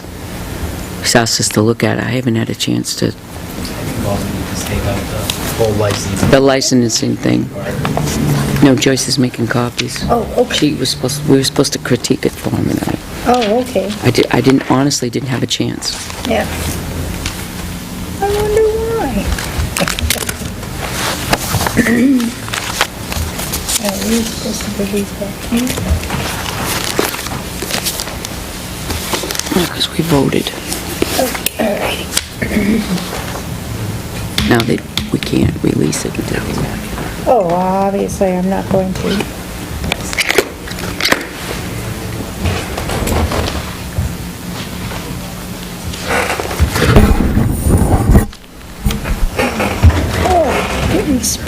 Where's my bag? Oh. I'm paying attention, I just need to walk.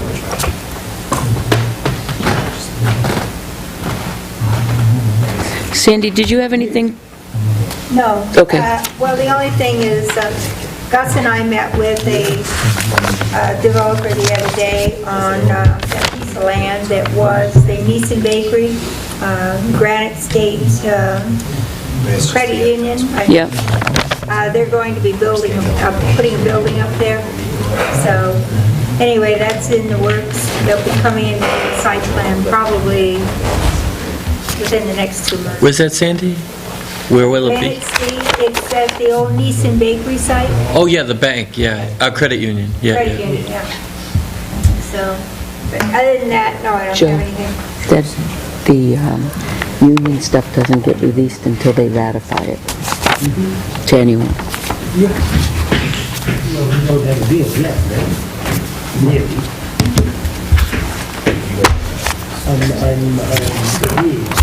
You know how I feel about lawyers. Took you all this time to come here and I I do have copies.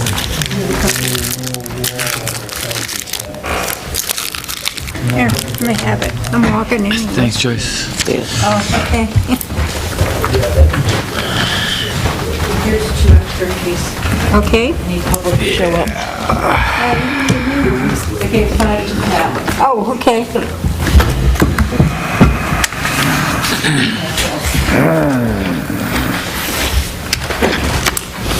Here, guys.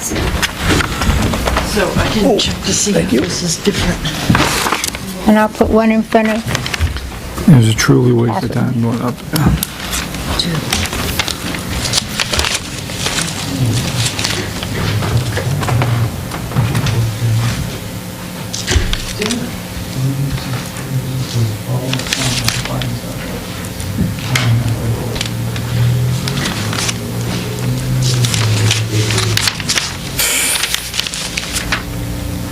Almost $200 an hour? Yeah. Yeah.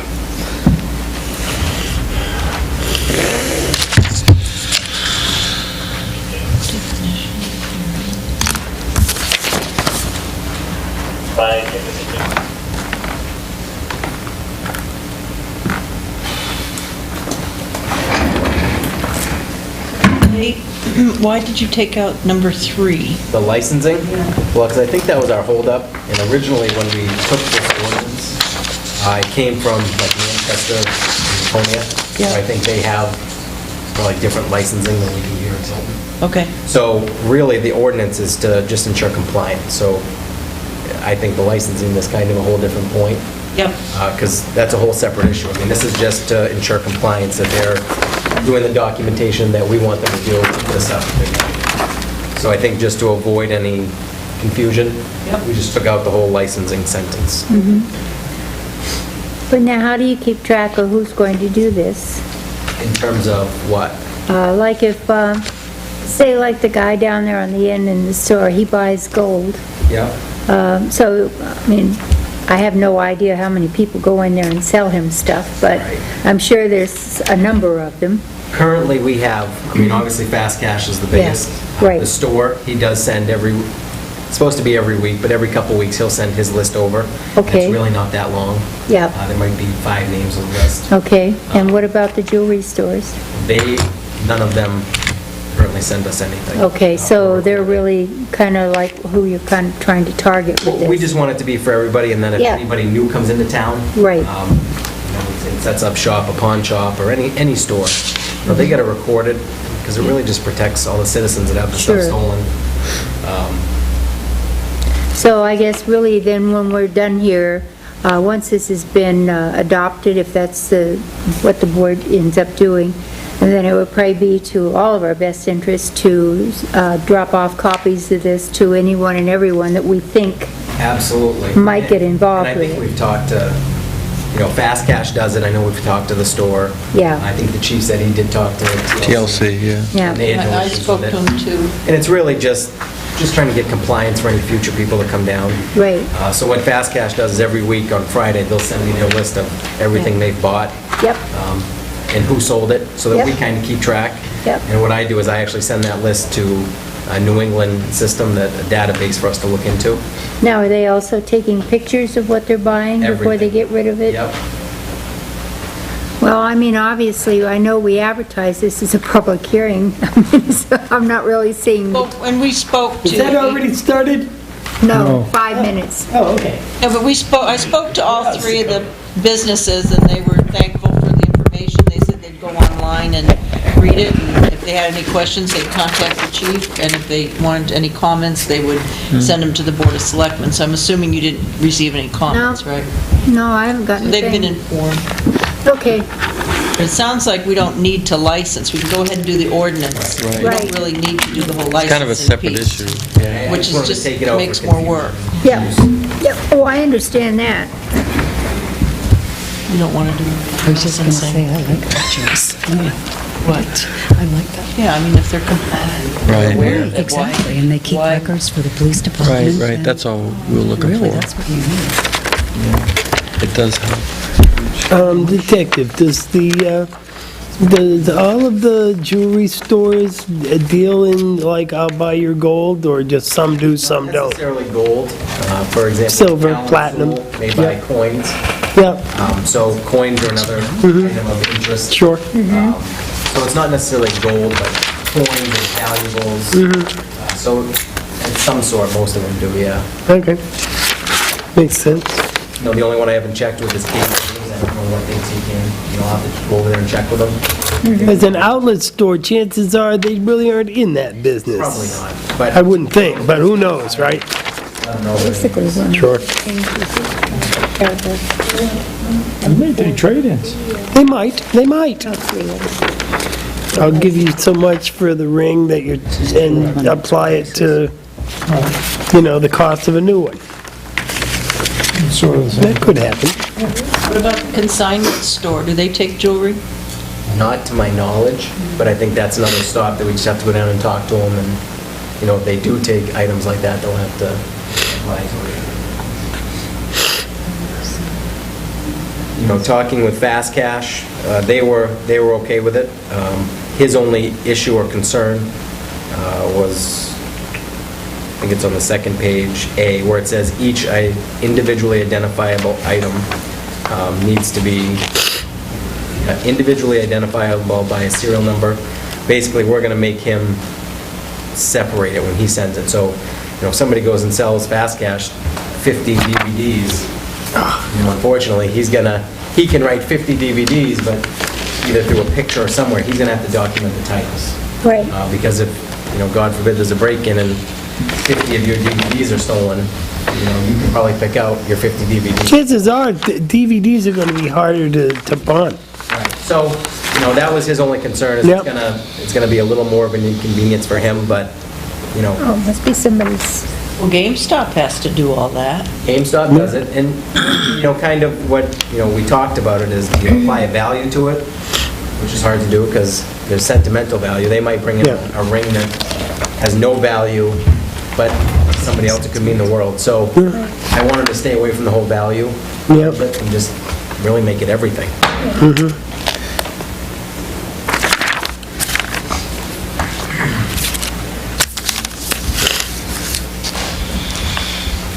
while we're waiting to start, now maybe Judy Tilton brought it up at the planning board meeting, and I went and looked for myself, that new store, what is it, over there at the Town Line Plaza? Yep, they're all registered, and inspected. Oh, so Take the they plates just pulled off, the so they won't plates off. steal them. Okay, well, that's what I figured it was, Checked on because... it 2 yeah. months ago. Well, I will let her know then. But, because we didn't know, but when I was looking at the cars, I thought, I bet they just pulled the plates off them. That's exactly, well, because if you don't, They'll come back and get take them. their plates. Sure, yeah. Now, did they just leave them there, or... Oh, They take them away. Oh, do they? The tractor comes and picks them all up. Okay. Matter of fact, they're hauling some out of there today, I believe. Yeah, well, I noticed they were all buried in snow, but now the snow's melted, Yeah. so... Yeah, what a shame that is. Town proposal, you want that? Put that in my my folder. I know. What? 7 o'clock. Oh, yeah, that was for them, but it's changed, so. Yeah. Yeah, I'll shred it. All right. The time being 7 o'clock, we will open this portion of the meeting for public input on a proposed ordinance to the Tilton Pawnbroker ordinance, proposed ordinance. We asked a week or so ago that anybody having any, if they were unable to attend, please contact the Board of Selectmen or submit comments to the Board of Selectmen at tiltonnh.org, and we haven't received any, and it's been on the website. And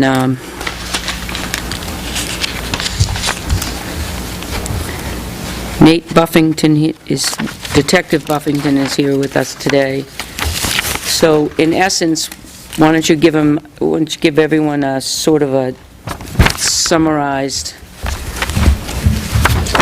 version of the ordinance and what our intention is to do? The intent of the ordinance is to really ensure compliance of pawn shops, pawnbrokers, jewelry stores, or any other business in the town of Tilton that purchase, trade, or receive merchandise for loans, profit. Really what we're looking for is documentation. We're requiring them, if this passes, to not accept any trades or sales without some sort of ID from the person selling it. I think it defines it in here as, a driver's license, non-driver's ID is fine. Anything that has a legal name, photo ID. Matches them? And matches them, of course.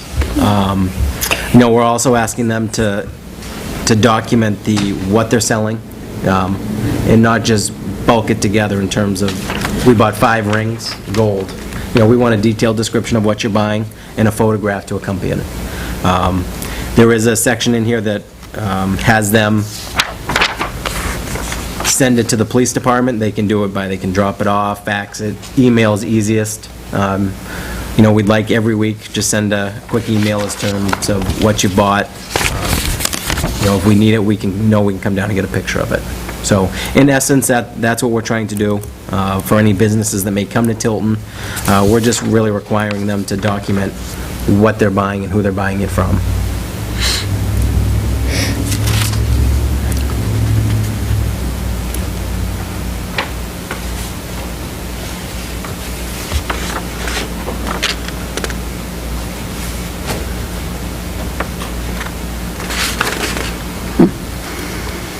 So just a bit of a warning for the people out there planning on breaking and stealing stuff and pawning it. Right, and that's really what Gotta be helps us documented. track.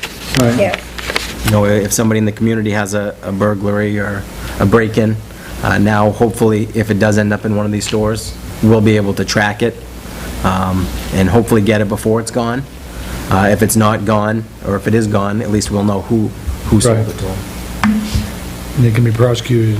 They can be prosecuted through a picture. We do it quite frequently. So that's the reason for the picture, is we can prosecute just based on the picture they take of the jewelry.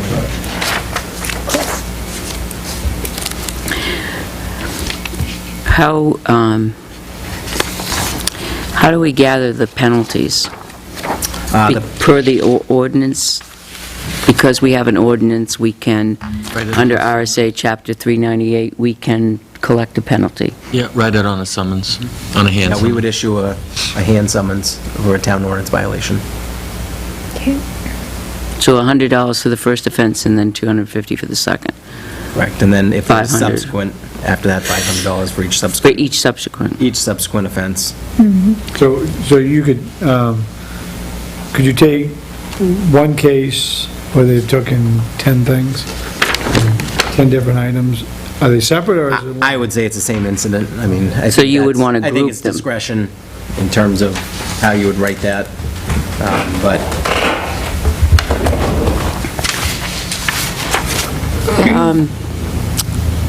So you want to, if you come in with several items, you want the owner of the store to group them as one item, as one picture, as a group? They can, and it really doesn't matter to us how they photograph it. So they could do it single and it's just several pictures? For example, and I use Fast Cash as an example because we've been doing it with them. If they buy 30 pieces of jewelry, they lay it out on the piece of paper with the person's ID next to it, who's selling it to them, and they snap a picture. Okay. So now I have the person that sold it and all the jewelry. So if It's initially- pertaining to that? That's pertaining to that sale. Okay.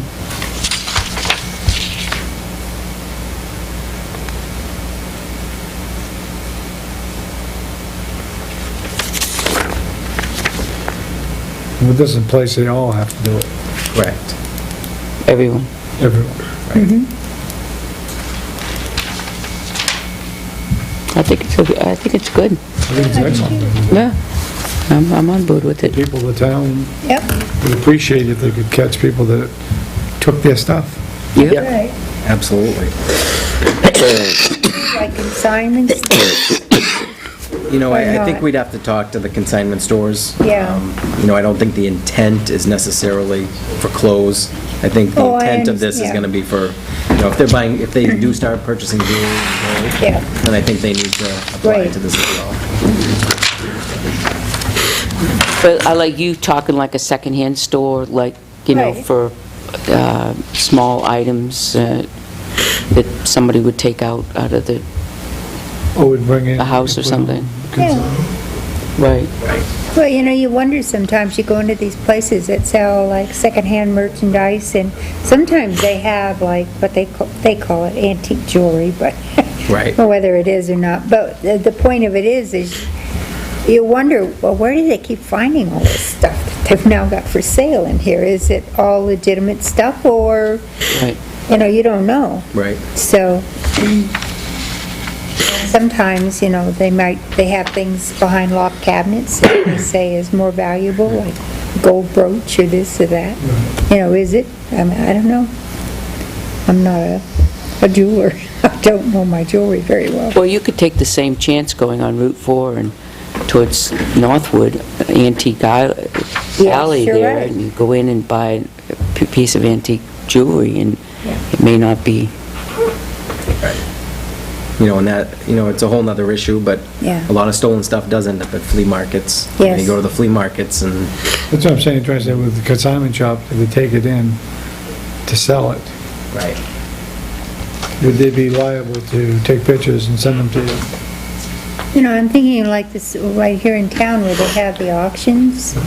You know, where does all that stuff come from? Is that Right. private auctions, or, you know, or could there be stuff in that? I mean, And I honestly don't know where it all comes from. yeah. What would you do? I mean, we have an auction house in town, and Yeah. they have a lot of jewelry, you know, sometimes jewelry, and it will be in groupings. So But are it'll they, be they're selling the jewelry, correct? auctioning it off. Auctioning it Yeah. off. So they already have the jewelry. I mean, we're trying to do this for people that are coming to town and want to sell. But it's on consignment, though, Yeah. for a person. So, I let's bring my say, stuff to the auction house. Right. And say, I want to sell this Right. lot of jewelry. and they get a percentage of it. Right. So, I mean, I guess that's something we have to, So, I mean, they would to get a discuss. percentage of it. We brought a lot of things there and they sold it for the senior center. So, you know, that, some people donated jewelry, some people donated furniture, some, you know, whatever they thought would sell. right?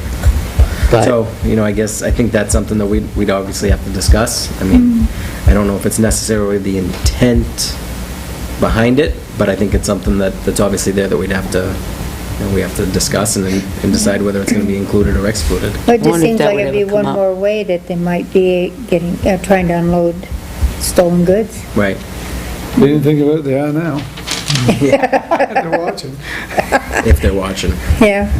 Well, I mean, we're just, Intelligence to Yeah, watch it. those kind of characters don't usually watch our selectmen's meeting. I'm just saying, and it's just a guess. And I've never seen them go, we've never had an issue with the auction. Oh, I'm sure you haven't. We've never been called there for somebody finding the stolen jewelry. And we've it's just never had. Got a pretty good reputation over there. So, you know, and that's where I kind of years. say the I intent. say pretty good, they have an necessarily bad. exemplary Right. reputation. Better than You know, where I pretty think good. I've been to, you know, every jewelry store in town taking stolen merchandise. So I think it's just different, but, you know, obviously we have to address it. Right. The other thing we get a Oh, I lot think it's a is good idea tools. myself. A lot of stolen tools Yeah. in the summertime. Yeah. Get stolen from jobs, work sites. And they show up at these places too. Yep. Oh, yeah. Well, I remember when we had our business, Joe took a chainsaw and on trade for a new chainsaw, and it turned out that the one he traded in was a stolen, you know, they stole it out of somebody's garage or something, but, I mean, it was our loss. We ended up, I mean, our insurance paid for it, but it was just the idea that it got confiscated because it was used as evidence. So, It's always so nice when these nice people go into people's businesses and yeah. take their livelihoods away from them because they can't do their job. Trucks, cars, everything. They Yeah. just go in the back of the trucks and Yep. Empty them. decide to take whatever they want. No, it's very true. Lord help them if they ever took a tool from me. Lord help them. And I hope the police get there before I get to them. I would defend myself with Lord prejudice. help them. I'm just saying. Well, I, Not my tools. yeah, not. Sorry, that's my limit. But, well, do we want to wait to enact this when Catherine is here? Do you want to make a motion now, or what do you want to do? What's the board want to do? It's not gonna, does it hurt us to wait for Catherine to be here? Is it vital we do it today? It doesn't matter to me. Then I think the we should consensus is probably we're all allow on her board the with it. Courtesy of having the opportunity to weigh in on this subject. Yeah, I think so. So we'll wait until Catherine's here next week, and I think the consensus is we're all on board with I it. would vote for it today, I think. Yeah. So I appreciate the work that you put into it. Thank you very much. And we're all on board for the, we are not all on board for it. I understand we're on split board on this one, but February 13th, are you on board for We are. getting it together for Yeah. the spice? We are. Okay. Yeah, we should be all set with that. Okay, good. Do we need a bigger venue, or? I don't think so. I mean, I don't know how many other people will show up. I mean, all it was that they come. But, you know I've talked to other agencies. I've gone down twice and met with Rick at Freehold. So, Yeah. you know, things are looking good. Okay. Hopefully he'll be here. He said he'd come up. So, Okay, I know the guy that wrote the editorial will be here. yeah. okay. And I know we've had a couple other parents that have taken concern to this too, so. So hopefully they'll show up as well. Anyone from the school? I don't know yet. I'm sure someone will be here, I'm just not sure Talked to who. Jen Adams. She definitely wants to come. to Okay, talk good. about the education portion and. Good. Because they do talk about it and. All right. Oh, this could be a lively discussion then, I think. Yep. So it should be good. Has anybody notified the places that actually sell this stuff? Yeah, I went in and talked to Rick. Outstanding. He's coming. I went Oh, to yay, good twice. for him. He should be here, so Is he the only guy that sells that? he's the only guy right now selling it until. Oh, somebody said, I don't know if our Cumberland Farms, but they've been in other Cumberland Farms. Yeah, I haven't that seen sell it in ours. Okay, I good, have checked, I haven't seen it. It's not in ours. good. So I've seen, the only place is Freehold. So it's just It is this in, one it is in product? Franklin. It is. So, yep, so I mean, that's where we're at with that. I have had several conversations with Rick. Should be good to have him here. Excellent. Well, I don't know what it is, but I'll keep my eyes out open for it. I mean, I don't know that I'd know what it was if I saw it. So, Just a little container of just like rats. Incense. vegetative matter. They're in plastic, yeah, you can't. little Cellophane or tinfoil- something? Little tinfoil bags. It just says incense? All different stuff. Okay. Scooby snacks, blueberry bliss, all the different monkey stuff. They have all atomic bomb. all the incense you'd want to buy. Oh, okay. Just stop in and ask for Well, yeah. incense. Then I'd say, is this a drink mix? This would enlighten you. That's for some atomic Burn bomb. incense. Yep, I like incense. it smells good. I I've love never bought incense. that particular incense before, but I have incense. I wouldn't even want to try to, Reading some of these letters. I'd really like to capture, keep the brain cells I got Yes. for a little while longer. I was going to say, the older you get, they start dying off on their own. I don't need your help them. Right, we don't need it. All right, thank you so much, Yes, Nate, thank you. appreciate it. Thank you. Luke? I'll show you a picture. This is a Oh, picture of did you stuff, hear so the if you do see it in newest stores- thing from Rhode Island? This was at the meth Is lab. the These were- kids are smashing up Smarties and snorting them. Sure. Smarties. Oh, Smarties. Monkey smells like. Yeah. They had a news thing on Channel 9, and they snort them, but I guess it creates problem with sinuses and lungs. Yeah. So let's keep right on. Smarties. So, and they let the kids eat them, and yet it causes sinus problems? No, they're snorting them. They're crushing them up and snorting them. This Smarties. No, Smarties. yeah. My favorite candy. My wife is all about Smarties. She says they better not ban Smarties. It's like, hey, I was gonna. may have to save the idiots from themselves. Yeah, that's, okay, all right. We'll talk about this again on the 13th. All right, Joyce, do we have a non-public? Yes, just a brief one. Okay. Legal. Okay. Better stock up, my husband loves personnel. Smarties. Gotta stop the, Maybe that's why he's a little off. He's This one, Been snorting them or smoking them, worse yet. Yeah, we do have to make a motion. close the, So I make a motion to go into non-public as per RSA 91A:3, legal. Second? Roll call vote? Oh, yes. Yes. Yeah, get we have to close all up. the exercise I need, walk it back. You don't? That wasn't a non-public. Red. I would like to make a motion to seal the minutes of the non-public session as they pertain to personnel legally, and that's it. Personnel permanently, I mean, yeah. legally until the permanently. matters are Legally resolved. until the matters are resolved. Right. Second. All those in favor? Aye. Aye. you make a motion when you're adjourned. Second. All those in favor? Non-debatable. Kids, been real, been nice? But we're all leaving. But there's a fellow waiting for me. Yeah. Not for long, though. Grief. Yay.